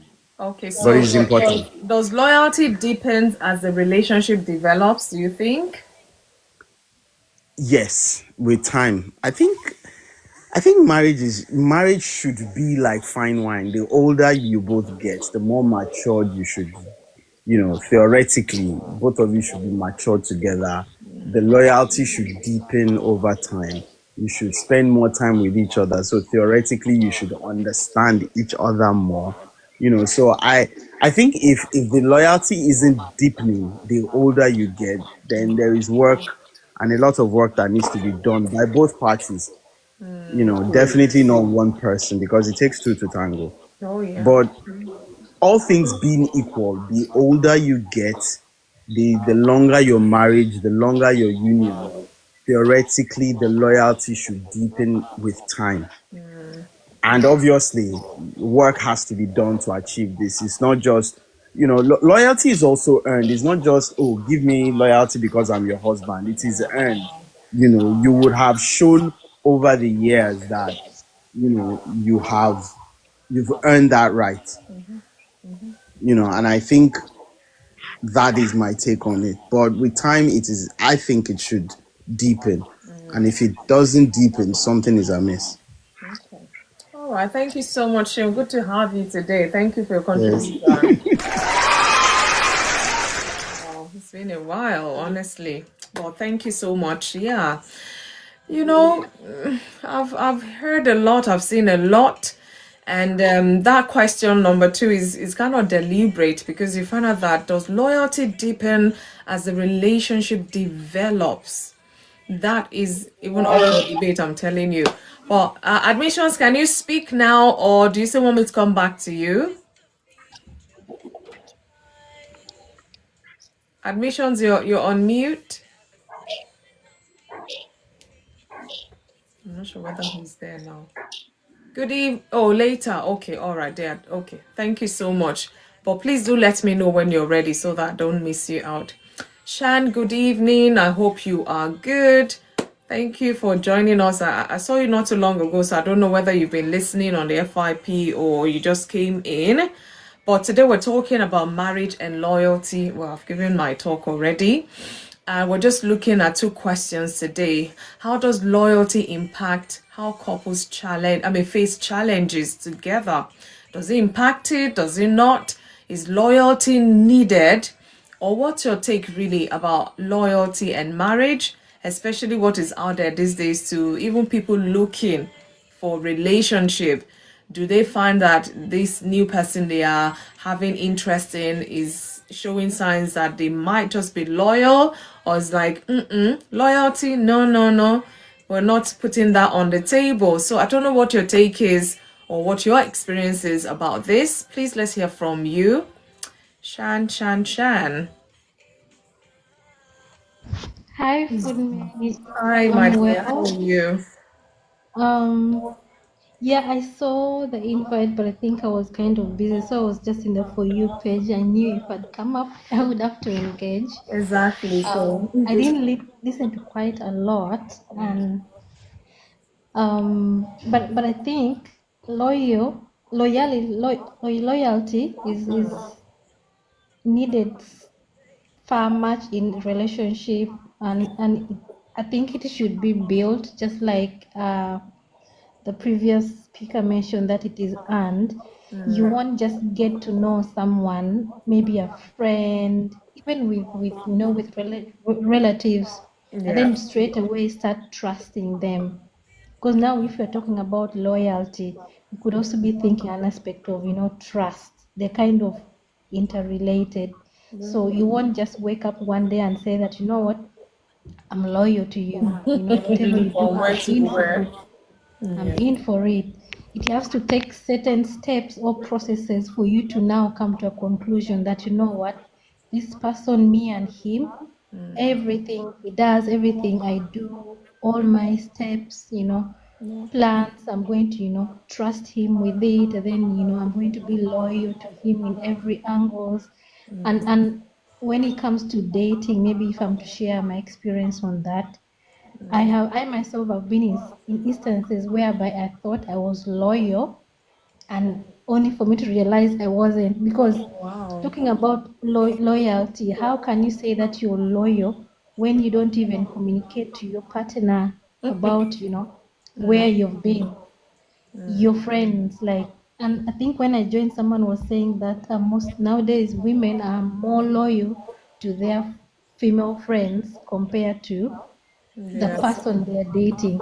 We trust a lot of, I'm not saying that you're not supposed to be loyal to your female friends, but there are Yeah. certain things that as women we trust it more with our female friends compared to the person we are dating. And I have been there, but we forget that the person we are dating is the person that we intend to spend the rest of our lives with.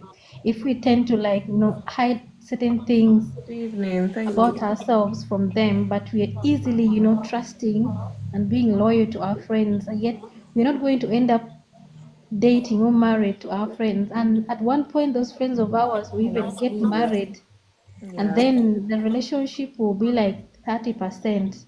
But you have to focus for the rest of your life with the person. So if you have not been, projecting loyalty to this person, how are you going to, spend the rest of your life, with the person?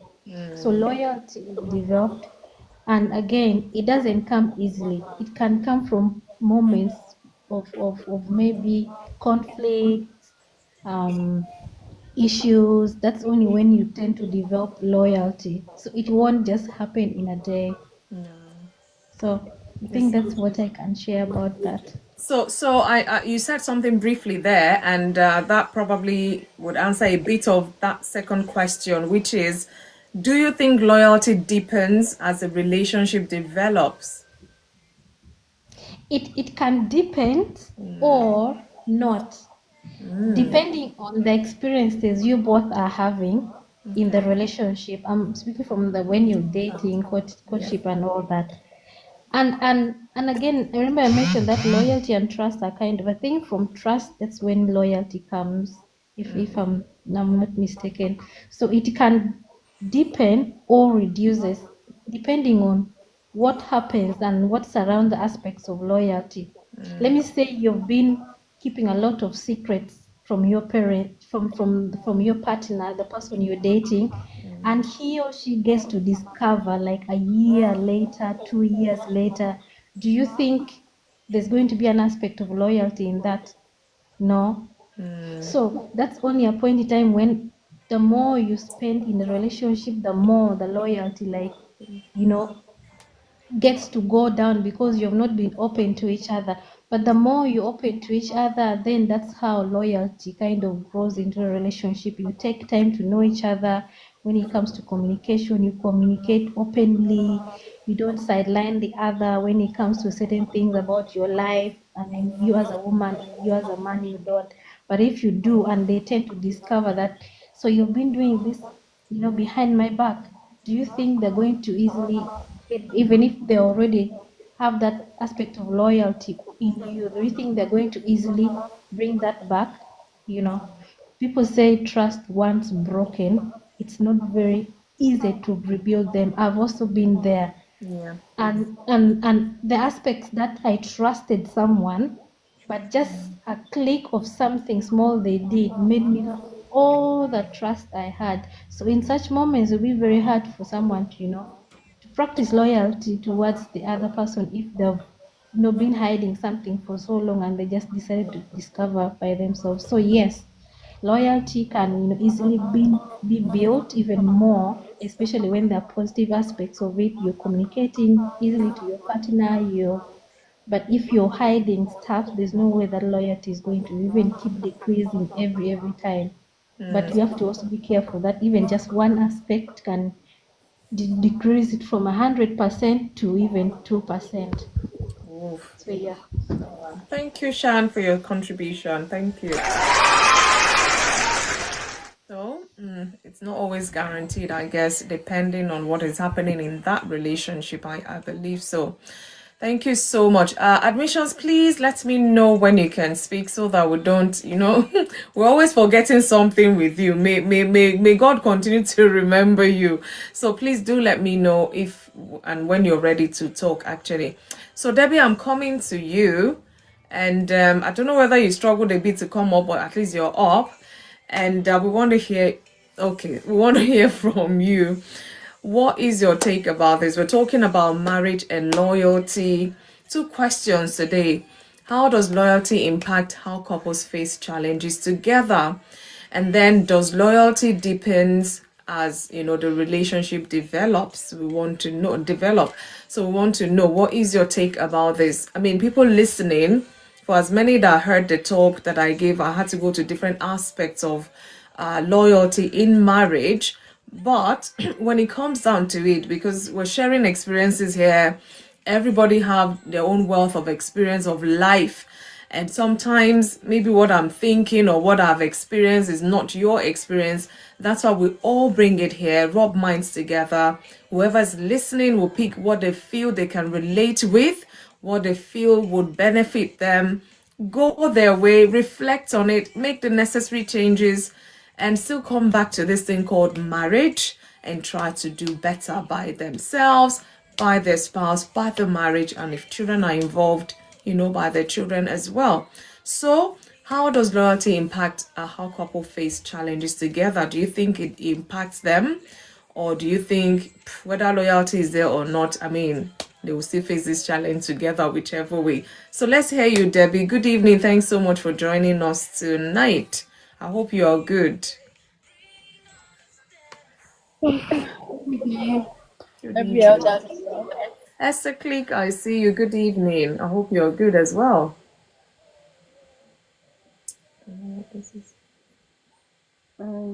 loyalty. So I don't know. Okay, I'm just going to read this for reading's sake. This thing has been popping up on my screen. It says you can let them know they can get daily bonus points after completing all daily missions. Whatever that means, but I've read it out. Maybe they will leave me alone. TikTok with all this information or announcement, even myself, I don't understand. Yes, so Debbie, sorry to cut you. It's you on TikTok. It's always you on TikTok. I've told you. Pray for TikTok. Anyway, We'll keep praying. marriage and loyalty, Abi. Yes, indeed. Well,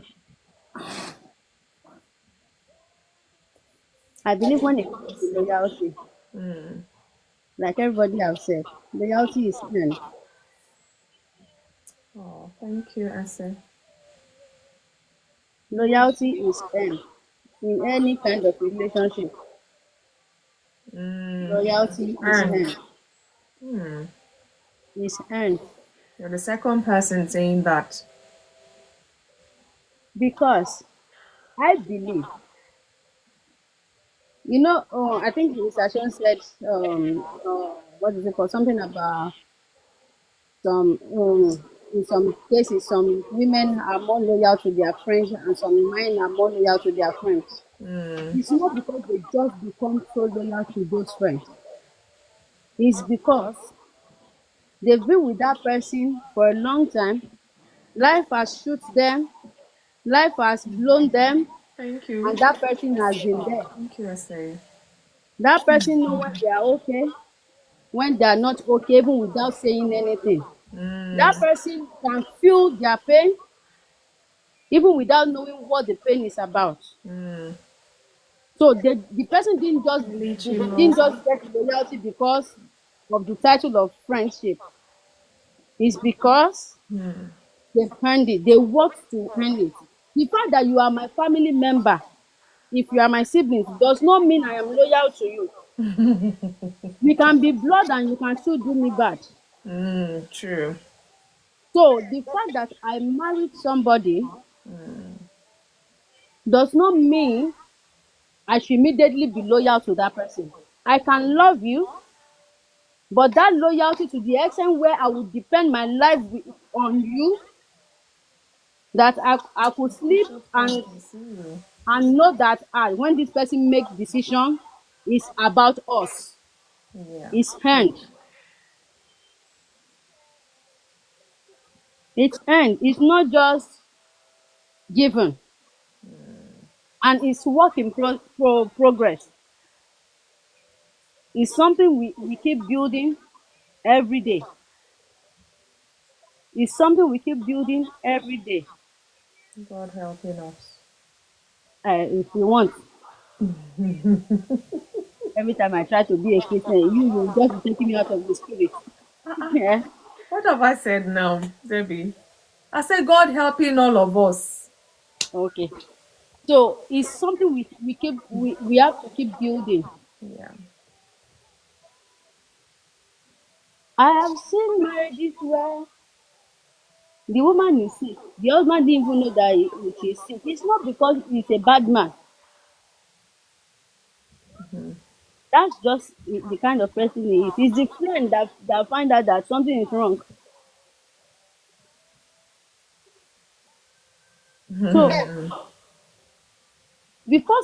see, when it comes to being trusting or being loyal to people, some people naturally in their nature, you don't need to do anything for them to trust you with their life. For them to be loyal, they are naturally loyal. When they choose you, they choose you. But there are some people, they will have to use torchlight, microscope, microscope, telescope, everything to screen you before they can even say, okay, I can trust this person. So you need to learn who you are dealing with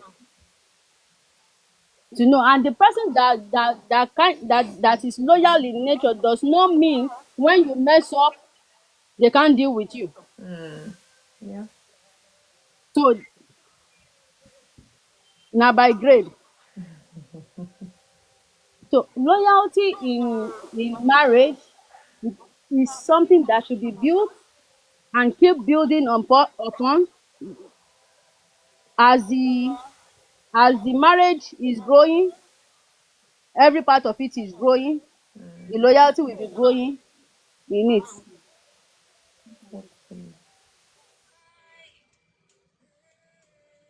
That's it. No, what's it called? I'm looking at TikTok and doing their thing Please let's be because tapping, please. Let's be at least that's the least we can I do. can't be tapping and I'm trying to tap and talk at the same time. No, You no, no, want no, no. TikTok on my It's yeah. because you're talking is okay. I get it, but there's a way you can still do it, Seth. Abba. Don't let them throw you out. That's what I want to say. Okay. So what am I saying? I think you need to learn that this person is loyal to you before you can say you are opening your life to them. Yeah. I know when we say, oh, marriage, for me, I believe the first time we meet each other, okay, let me talk as a single person. When we meet each other and we decide that we want to go together, that is us saying, okay, we want to go to the same school, we want to get to know each other. It doesn't mean the fact that I'm going to the altar with you does not mean I've trust you with all my life. It's just that I have chosen to live life with you as long as as much as you stay under the canopy of what you you claim you are and who you claim you are that made me choose you. What breaks that loyalty? What breaks the step or the ladder of loyalty that I'm trying to build with you depends on you. If I will continue building it, or I'm removing one spoon by the day. If I have one big cooler of loyalty to build with you, but today I see that something is not balanced, I take one spoon away. So that's how I think it is. Trust and loyalty are kind of similar, but they are not the same.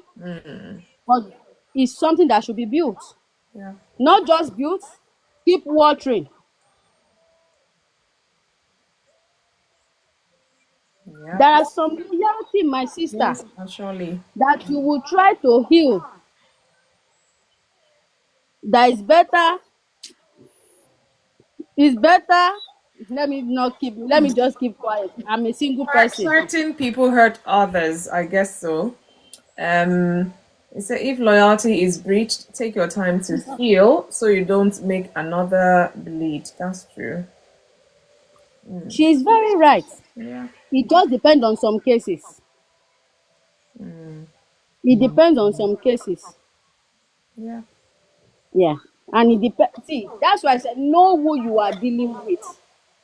It's There are important. some people, what you think should not break them is what will break them. What everybody will say, ah, okay, it's okay, you know, it's what will break them. And 30. they won't even feel any bad about it, that that thing is breaking them. That's who the person is. So know who you are dealing with. The problem a lot of people, I think a lot of people have in marriages, they don't even learn that person they are dealing with. True.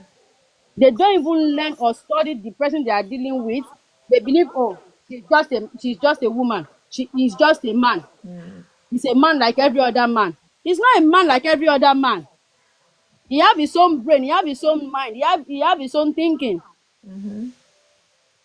If you think, oh, whatever happened should not upset the person, or he did upset A, he shouldn't upset B, you are joking.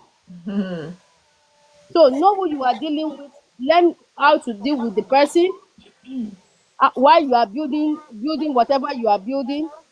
Because some people, when you break it, when you breach that, it cannot be mended. May the Lord help us. Let me leave marriage for married people. Bye. Thank you.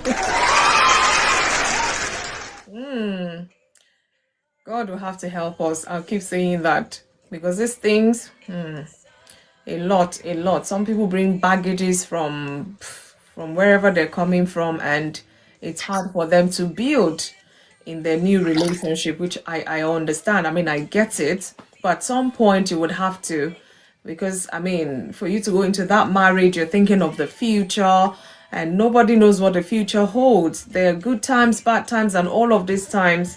And that's why I'm asking, or I've asked the question, does loyalty deepens as the relationship develops?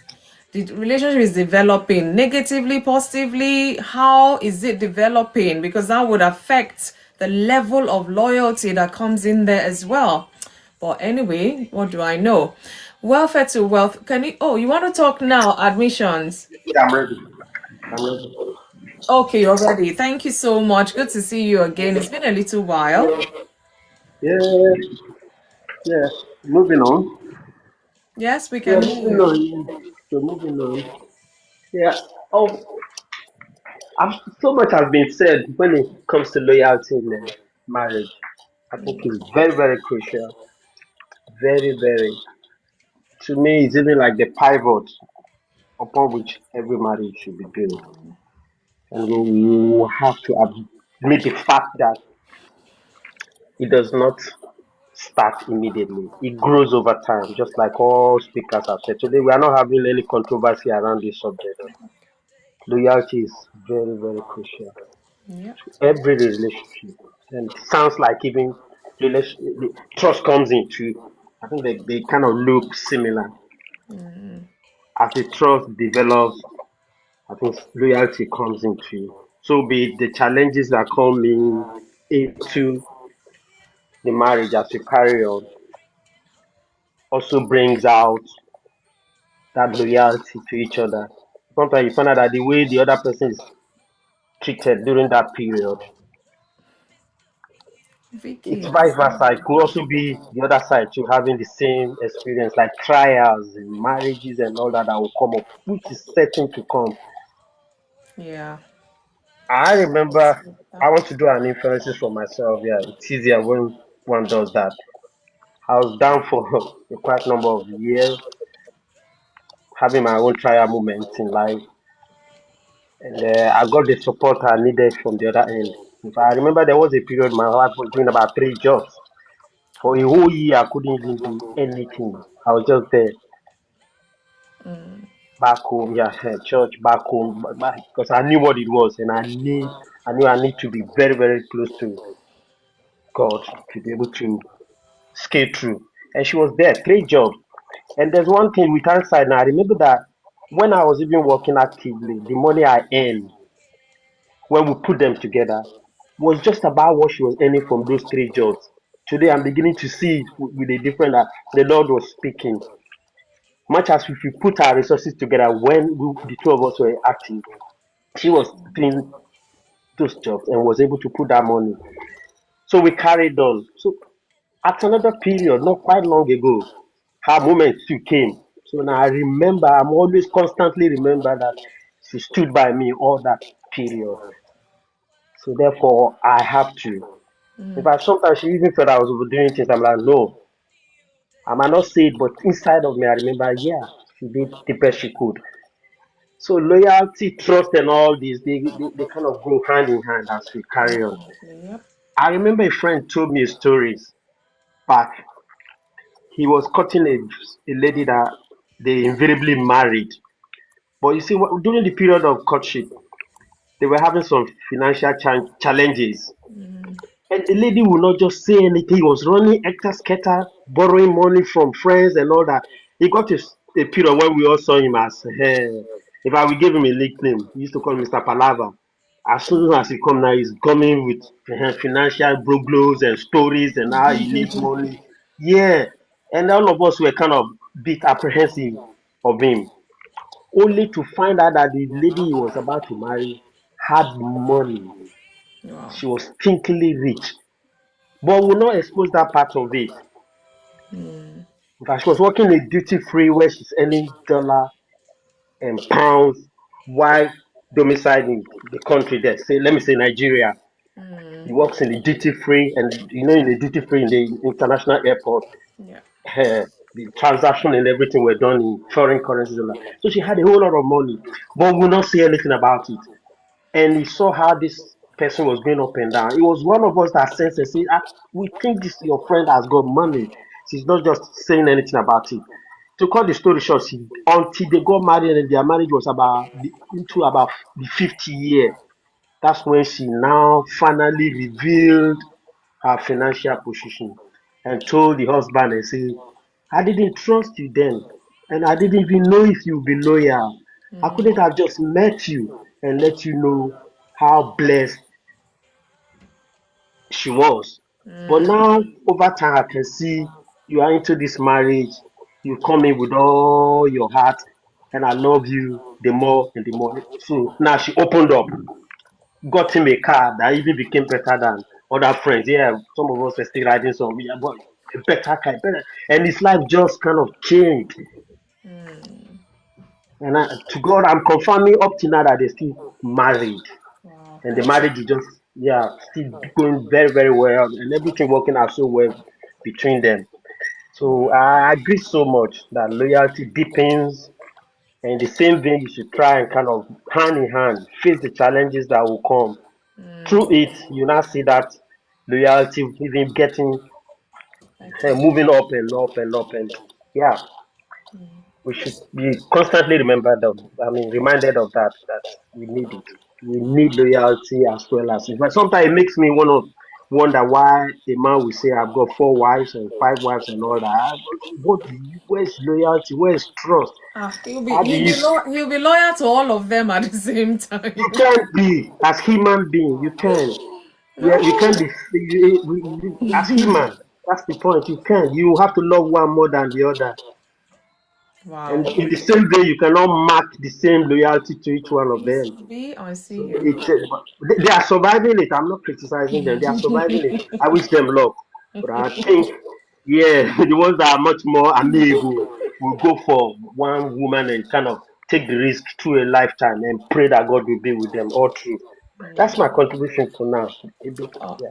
all right. Thank you so much, Admission. If he marries 4, let's take 100%, which is the general percentage you would take. So he'll give them 25, 25. Is it 25? Abi, how much loyalty each? So, I mean, to be balanced. So he's all out for all of them. God helping that man, really. It is well. I think it was, I don't know whether it was Leslie or somebody said something like, even if he's loyal to all of them the same way, there's always something missing here or something missing there, something he will have to face here and all of that. So I don't know, God will help us, really. It's hard enough keeping one man, one woman, let alone with many, but it is well. I wish Solomon was here. Would have invited Solomon to come and sit and enlighten us with all the wives and concubines that he had. Anyways, we're talking about loyalty and marriage today on Insight with FunmiRoyal. Thank you all so much for your contribution so far. We're wrapping up gradually. And don't worry, I have my tongue twister today. You people should not drop because I said that. If you don't want to do it, it's okay. I'll do it by myself and I'll laugh by myself and I'll go and sleep.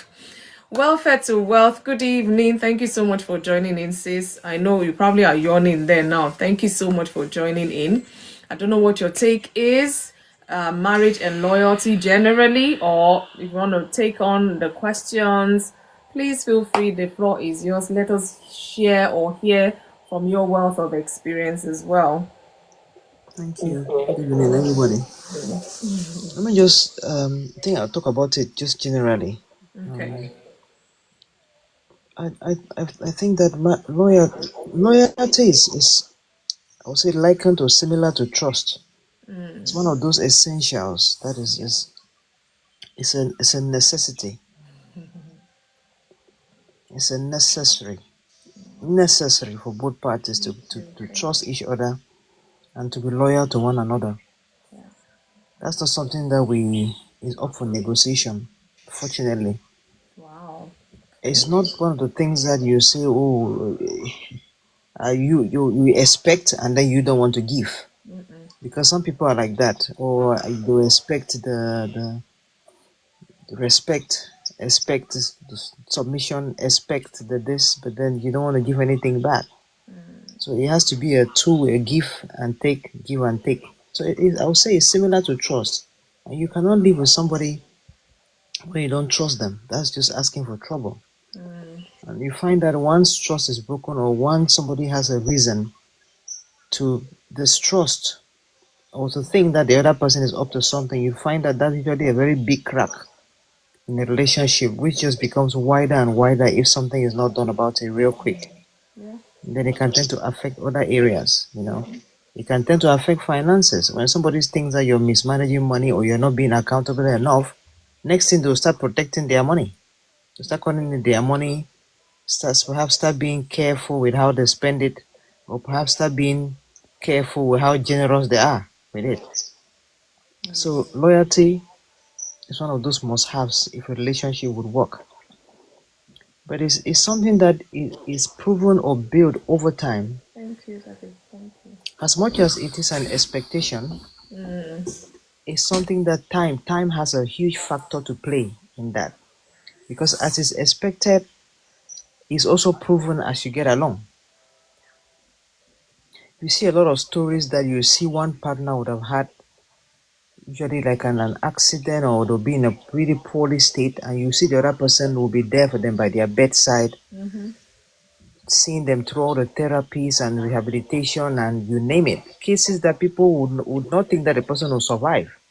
But you find one partner that's going to be by their bedside through everything until these people come out of this position. When you see relationships like that, usually cases where the other party has been there for the other one. It's very difficult for you to abandon somebody if they've been there for you. They've given their 100 and maybe even their 110. Yeah. The tendency is that you tend to respond and reciprocate. It's from that. if you're generous, the tendency in normal circumstances with healthy people, the tendency is that people you give it, they'll give you back the same. So loyalty is one thing that is built and is supposed to be strengthened over time and to an extent proven. I was listening to a lady recently on TikTok and she was talking about how her business, she runs a business and she had a fire incident. And she made reference to the fact that her husband said it was her business and that her business is supposed to take care of that accident. Wow. As in, he was not willing to contribute anything.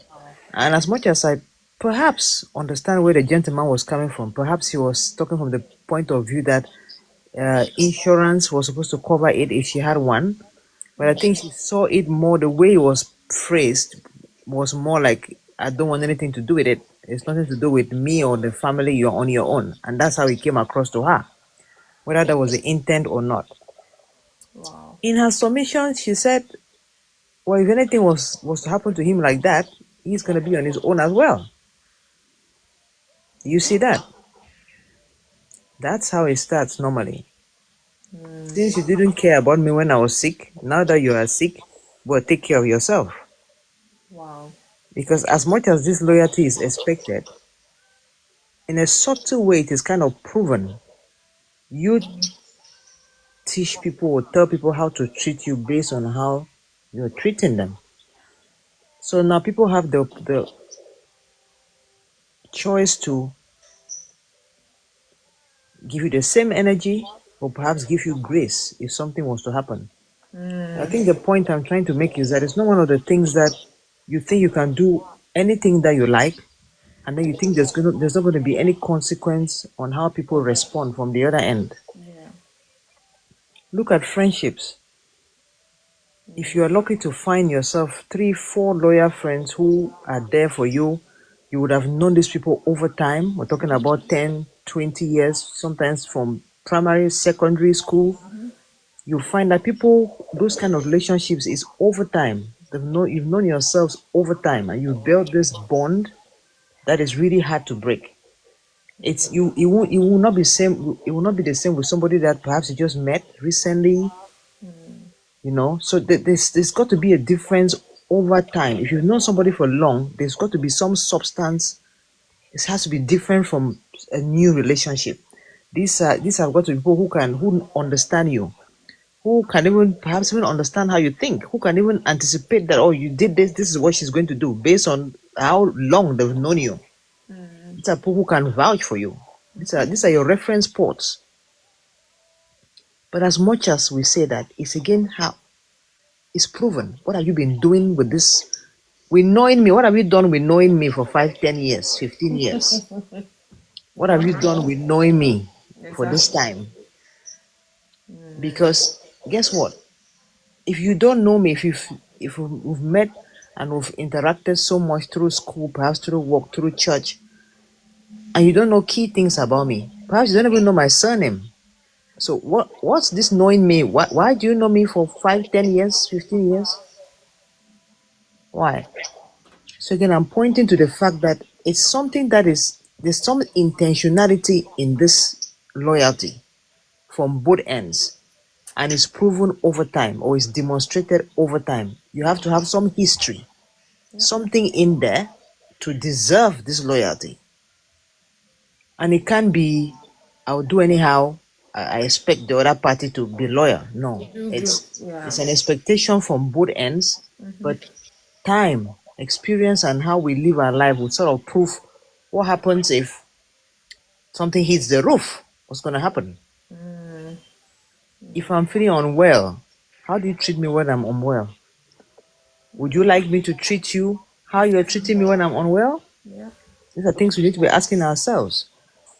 Again, I say, like, we trust. There's one that happened now. So some famous person, apparently there's a couple in the UK, the wife went and took his name off the COS because apparently he's been cheating her. And so the person who was reporting the story said, yes, he's been cheating here and there, but you're supposed to have thought about the consequence on going to take him off your COS. You have to do some things for the children. We can't all be reactive. So it was more like that whole analysis was based on the reaction of this woman. Am I saying that it's the right thing to go to that length? No, but I'm saying that it's a snowball effect, and we can't ignore how it started. It's a snowball effect. We can't ignore how it started. You know, now everybody is in this mess. Family, children, him, wife, everybody is in this mess. Yeah. But it's a snowball effect. So we really need to start understanding actions and consequences. We can't be talking about the consequences without addressing the actions. Guys, as a people, as a community, we cannot. I'm afraid we're too much focused on reactions than really discussing what happened first before this reaction is happening. Yeah. Yes, you may say people should have self-control, tolerance, patience, all the words you can throw in there. But let's remember, if there's no action, there's not going to be any reaction. Or it's very unlikely there's going to be any reaction. So instead of focusing on point 2, now the reaction, why don't we focus or give perhaps more energy to make sure that point 1 doesn't happen, so there's no point 2? That's my take on this.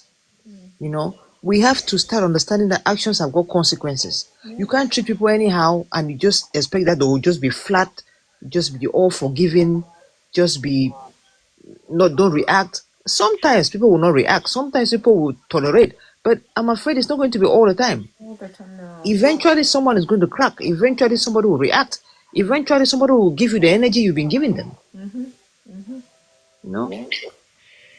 But yes, it is marriage. I always say marriage is a beautiful thing. There's no greater blessing than having somebody gifted with a woman or gifted with a man that you are in sync. You understand yourselves. You're there to build each other. I don't think there's nothing. There's so the joy in that. You know, you can. There's a blessing in that. 2 becomes, you know, your ability. 10,000s now 10,000s. Because you put your joint effort together. There's beauty in that. Beauty in having your own person, the person that will scratch your back, the place in your back where your hand can't reach. The little chats at 3 a.m. in the night. Do you know how many people have unalived or been unalived in the house because something happened to them and there was nobody there to rescue them? They were by themselves. So it is a blessing to have someone, your own personal person, like I'll call it. But unfortunately, some of us, I don't know, maybe don't vet right, maybe don't start off on the right footing, and we perhaps mess up this opportunity that could have been a good thing. But all I will say, it's a beautiful thing to be married. It's meant to make both of you, your lives easier and sweeter. If we just put in the right tools, everybody brings in their 100%. The gentleman brings in his 100%, the woman brings in her 100%, and we make this on a daily basis. Perhaps one day I can only afford 80. You cover up with 20. Perhaps one day you only have capacity for 60, and I'll bring up the 40. Yeah. That's how we should juggle it as a team. I wish this for everybody, you know, married and unmarried. I wish this for everybody. Thank you. Thank you. In fact, what a way to recap or to round up rather. I cannot top that, you know. I love it when she comes, you bombard us with all of this wisdom talks and all of that. And it's just real. As you're talking, a lot of things were just coming to my mind as well. And sometimes I ask question, why do husbands and wives, why do they just complicate matters for themselves? Why? Is it the prince of this world that has blinded them, or that is, I don't even know, because there's some things that, as simple as it is, will just complicate things. It becomes like a mountain and then bring other problems with it and all other things. And then God in heaven, God is a patient God. He'll just be looking at us here on earth. So look at these children. What on earth? Some people are very stubborn. Wow, it's unreal, the needless pain we kind of cause ourselves. it's unreal. It's unreal sometimes. And then, I mean, sometimes you hear the reasons why some people are divorcing. It sound, I'm sorry to say, stupid. That's just how I can sum it up. Because when you hear, it's like, are you guys for real? And may something not come and test us more than. So Apostle Mosiah this, okay, be joking, no, baritone, well done, thank you. Apostle truly must here. Maybe we'll pray for couples, and they will get their senses back and do the needful, so to say. It's a beautiful thing, like Welfare to Wealth said. It's a beautiful thing God has created, and if God Himself, if He knew that marriage will not work, I don't think He would have created it. But then why is it not working? Free will. He just watch us misbehave. However we want to put it, some misbehavior self, when the consequences come, it's not just one person that will suffer, it's everybody in that household that will suffer it. And that's just how bitter things can get sometimes. We need wisdom. Marriage is not for lily-livered man and woman. We need wisdom to handle things. Whatever it is we're building with, from time to time, it will be tested. However it comes, it will be challenged, it will be tested. It could be conflict, it could be loss, it could be sickness, it could be that marriage will be tested. And if this loyalty is missing, I don't know how that marriage will stand. Above all, in all of it, we need God's grace, because it's not easy. Sometimes this loyalty could be one-sided, it's unfair, it's this, is that. These things do happen. However, my prayer for every marriage, everyone married listening, is that the Lord will give us the wisdom to keep building this loyalty, to keep deepening the thing, such that as our relationships are developing positively, hopefully, loyalty will deepen as well. And not just that, we're mindful, because we have children, we'll pass on the right tool, the right knowledge, the right wisdom to our children as well. I rest my case. Lord, help us to get it right. One day at a time, as we always say here, one day at a time. But that one day, we need to do the needful. We need to do the right things. We need to reflect. We need to change. We need to unlearn. We need to relearn. And, be wise. It's I don't know. Let me rest my case truly. So let's laugh a bit before we go. Please do not drop off. Do not drop off, I beg you, in God's name.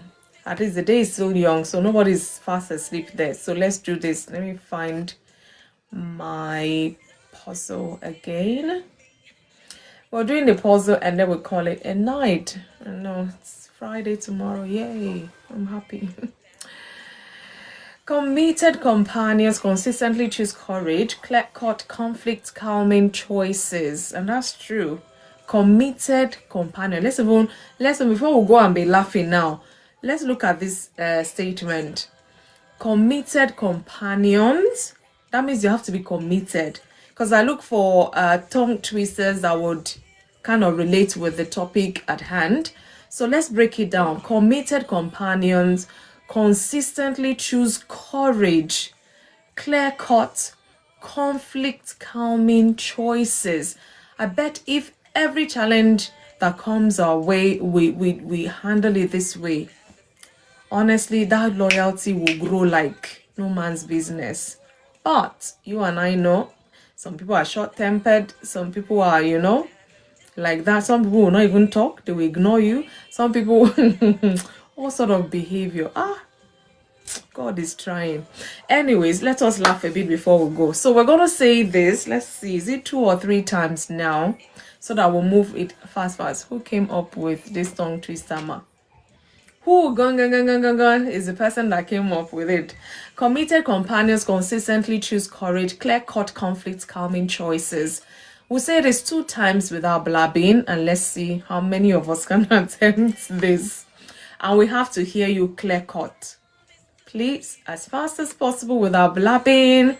2 times, not 3 times. Let's be lenient tonight. 2 times without blabbing as fast as possible. You're at work. Admissions. You're at work. When you were giving submission, you were not at work. Oh, you just arrived at work. Don't worry. Maybe either you go now, since you can still type even. Go now, or we'll come back to you.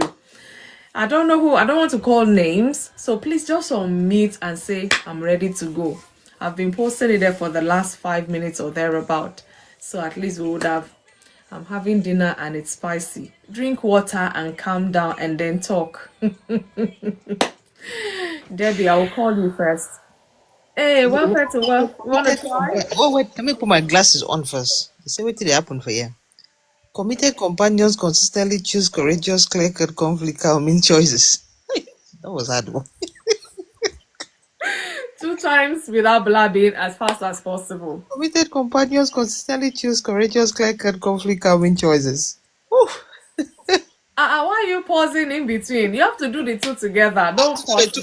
So I have to go 4 rounds. Hey, this woman.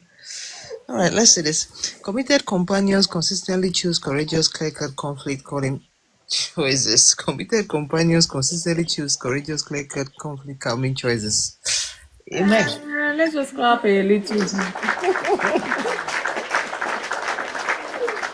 Because you had to say it 4 times, but I mean, that's how we want it to be said, as fast as possible, clear as possible, and yeah, without blabbing. But well done, well done. Let me just find you one donut there. Thank you. There you go. So, who wants to try? We need a meal now. She do, and we know. So we're waiting for you, Debbie. Let's see. Sheon, you're still there. You haven't dropped off. Thank God. So maybe you can, if after this you can drop off. See, even Debbie is nominating you as well. Okay. And I know you're not at work. Sheon, and I know you're still awake. Let's say you have to unmute, or you're still practicing. Let me try. Hey, let me clap for you, sir.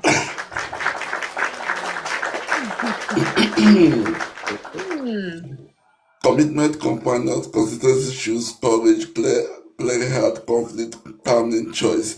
Commitment, companions, consistency, choose courage, clear heart, conflict, calming choice. Commitment, companions, consistency, choose courage, clear heart, conflict, and clear choice. Commitment, companions, consistency, choose courage, clear heart, conflict, and clear choice. Elder now. Elder. There is no what is the first word? What's the first word you're saying? Is it commitment, companion, consistency, choose? It's good that you said it yourself. You said commitment. It's committed. Committed companion. Committed companion, consistency, choose. Courage, clearly heart, conflict, calming choice. Committed companion, consistency, choose. Courage, heart, clearly choice, conflict, calming choice.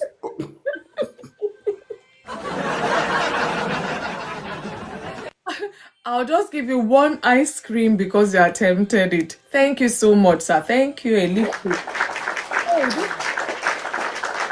clap is too much. I'm sorry. Let me make it 2 just because, well, I don't know how cold it is over there. Let's leave it. Thank you, Elder Kenneth, for trying, for attempting. In fact, initially I thought maybe you were speaking Italian language there, but thank you, well done. So, Debbie, Shan, we're waiting. You know, we're doing woman, man like that. And we have just about 6 more minutes. I don't even want to go back to those comments. Let's see. Shan, Debbie, we're waiting. Thank you. See, Sheon dropped off. You dropped off, Sheon. Why? Let's see if I can find him and chase him back up. Yeah, he's gone.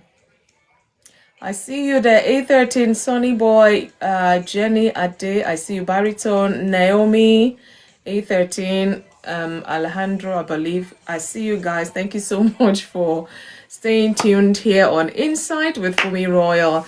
If you guys are still there, you want to attempt this puzzle, please come up. Attempt the puzzle, you get your prize if you do well. If you make us laugh, yes, we'll clap for you or laugh at you. Just for the fun. Okay, come on. Okay, where is it? Yeah, oh, thank you, Baritone. Yeah. Committed companions consistently choose courageous, clear-cut, conflict-calming choices. Committed companions consistently choose courageous, clear-cut, conflict-calming choices. Yay! Yay! Well done, Shan. I'm proud of you. Well done. You know, go for my hand. Let's find. There you go. Elder Leslie, I'm coming to you. Admissions. She did it. Oh, yes, she did. She did. Yeah, she's always on point. She nailed it, really. Thank you. I bet in fact, she could have done it 3 times for us, but yeah, it's okay. So, Kenneth, are you ready? Oh, sorry, Leslie, are you ready? Who else is there? Let's see. Admissions, please, now, this thing will take 5 seconds. Or is it that people are there, they'll be laughing at you, that what on earth is this person doing? Oh yeah, Leslie, please, so that we can go to bed. See, time is almost up. Okay, Debbie, if you're ready. Let the men do it now. I've been calling them since they're not responding. Mr. Leslie, They're still receive. practicing. I think they're still practicing, or maybe. Elder Leslie, now come on, please. Let Elder Leslie or Elder Admission go first. Yeah, so Naomi, thank you for that. Evening, no. You know I'm busy with. You can do it. Elder Leslie, I trust you. I'm vouching for you. Let's clap for him. Before my people start thinking that what's going on with him? What's wrong with him now? Yeah, I'm encouraging you already. All right, let me see. Where's the puzzle? Please. Okay, let's go. Committed companions consistently choose courageous, clear-cut, conflict-calming choices. Committed companions consistently choose courageous, clear-cut, conflict-calming choices. Are you practicing or you've just done it? I just done it. I finished. I just done it now. Because when you started off, I didn't hear the first 2 or 3 words, so I wasn't sure. Are you reading it? Because you asked the thing again, so I wasn't sure. Oh, I was going very fast. I dropped it. I've done it. But you can't beat Shan tonight. Know that. I was not trying to beat anybody. I just wanted to get it done. I called it over. Well, thank you, Bebe. Thank you so much. Let's see, any more takers? Admissions now. No be na clap for him before he start. We were just trying to encourage him, and he managed well. None of my excuses gave way. I gave a whole lot of excuses to be able to take one at least.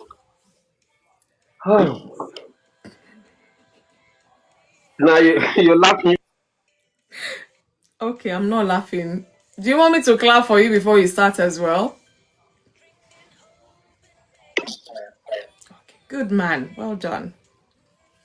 Committed companion consistently choose courageous, clear-cut, conflict-claiming choices. Committed companion consistently choose courageous, clear-cut, conflict-claiming choices. Claiming as how? What are we claiming? Oh, calming, yeah, choices. Yeah, it's good. I know that it's good. I'll go once more. Wait. Let's remind ourselves of the rule. As fast as possible, as clear as possible, 2 times without blabbing. I will just do one more and that'll be it. No. I can't cut that donut in 2, you know that. Committed companion consistently chooses courageous, clear-cut, conflict-calming choices. Committed companion consistently chooses courageous, clear-cut, conflict-calming choices. What do we do with this now? Because I don't know. You people will have to judge. Oh, let's see. Let us see what we can do. I'll just give you one donut. That the fact that you were bold enough, courageous enough to come and do this. Thank you so much. Thank you. Exactly. Well, let my people go. Guys, thank you so much. Debbie, you want to? You want to try Mr. again? Admission, it is well with our soul. Amen. You better take that puzzle and go and meditate on it and let him minister to you. It's more than just a puzzle. You mean me? Everybody, even Okay. me. Everybody's not just you alone. It's more than just a puzzle, really. It's a word of wisdom. So Where is thank you. it? Oh yeah, let me try. Okay. Yay. Okay, continue. 2 times, Abi. 2 times without blabbing as fast as possible and clear as possible. Wait though. They have to take it. Let me. Let's Wait. repeat it. I found it. I found it. Okay. Committed companions consistently. Oh wow. Sorry, it's moving. Committed companions consistently choose courageous, clear-cut, conflict-calming choices. Committed companions consistently choose courageous, clear-cut, conflict-calming choices. Twice, yeah? Maybe.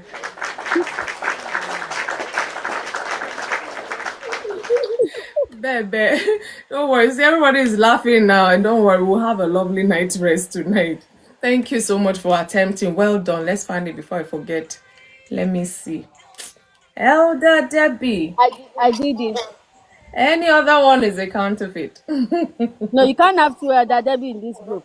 No, it's not possible. You can't. It's not For possible. where now? How? The whole TikTok will explode. How? It's not for Why Thank you would all. TikTok explode? Don't have energy to divide Thank you all fight. so much. What did you say, my lady? So don't have energy to divide that fight. You're the only elder. Yes, so.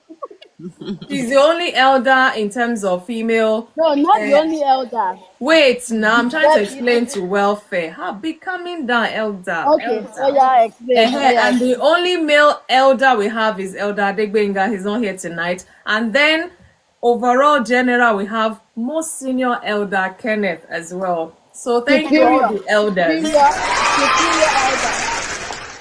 I feel superior. I don't know what is superior in you. So yeah, that's what we have. I mean, these titles come as we build this community, and it's been sanctioned ages ago. So if you need any words of wisdom, please see any of our elders. You're in good hands, guys. Please, let's follow one another on the chat. If you go live, please put the time and the day so that we can come support you as well. It's very crucial. Thank you for helping me with my goal for tonight. At least, well, we didn't complete it, but at least it's something, because this TikTok now, they start sending some funny messages. But thank you so much. Let's follow one another. Let's encourage one another really by visiting each other's pages, liking videos, commenting here and there. This is how we're building this community. Share videos, repost videos. You can laugh. What do you mean? I think there's a conversation going on there. Yeah, so follow one another. Yeah, please, let's do that. Sorry, welfare too. What time do you go live again? Because I just stumbled on you one time that I wasn't working. I don't know the time as such. I go live according to my temperature. It's gonna be So what time usually would that temperature be? I'll be going live on Thursdays and Fridays in the mornings. Oh, mornings. Like what time? 10, between 10 and 1 o'clock, thereabouts. That's what I want to try and do. Yeah, I might do evenings, but I'm not certain yet how it work. But I'll be more live in the next weeks heading to the end of the year. That's something I'm working on. Please, may I just add that for those who heard the news today, they've sharpened up their immigration rules again. And obviously, when we hear immigration, we know that we are the target. Oh wow. I think it only just it's times for families to be together, work together. There's no other time. If you're a married person, you guys need to be a team, like tied as a super glue. Because the way they are doing things, we cannot afford conflict, fight here, separate here, carry nose up here. We can't. No one is going to survive. If they start pushing qualifying period from 5 to 10 years, from 10 to 15 years, from 15 to 20 years, there's no time. Because this means that there's more, a lot more money that couples are going to need for those renewals. It means you need a lot more money to be extending and renewing. People cannot afford to be having arguments and fighting as couples. You cannot afford it. No more. So if there's anything hanging in one corner, everybody just go and fix it. Everybody just go and fix it. Because what is coming does not need teamwork. It doesn't need no division and a man versus woman. No. It's not. Go and read the news, what they've done today. It's coming. It only points to the fact that we all have to be team players and be as tight as super glue. Otherwise, it will be hard. All right, thank you, guys. I've got to go now. Thank you for throwing that in. Thank you so much.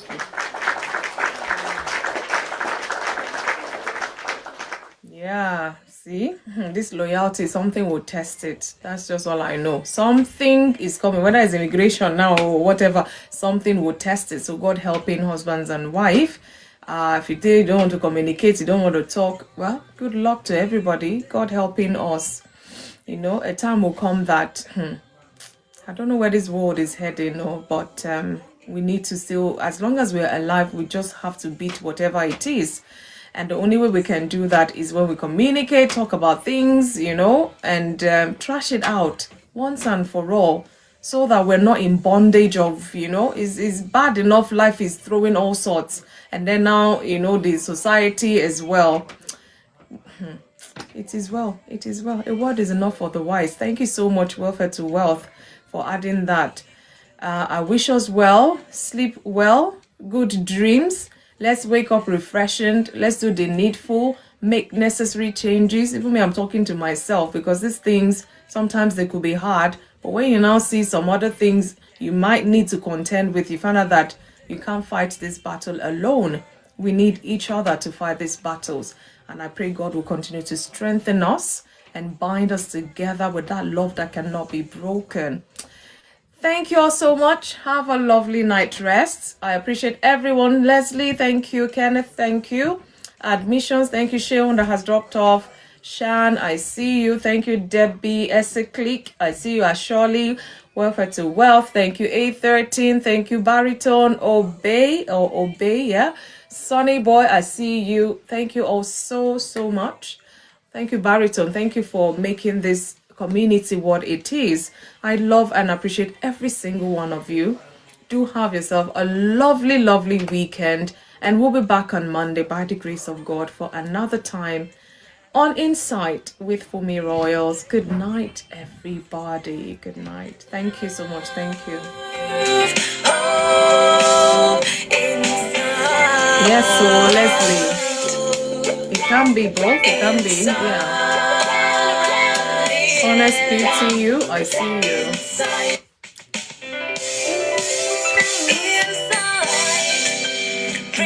Thank you very much. Good night, everybody. Thank you so much.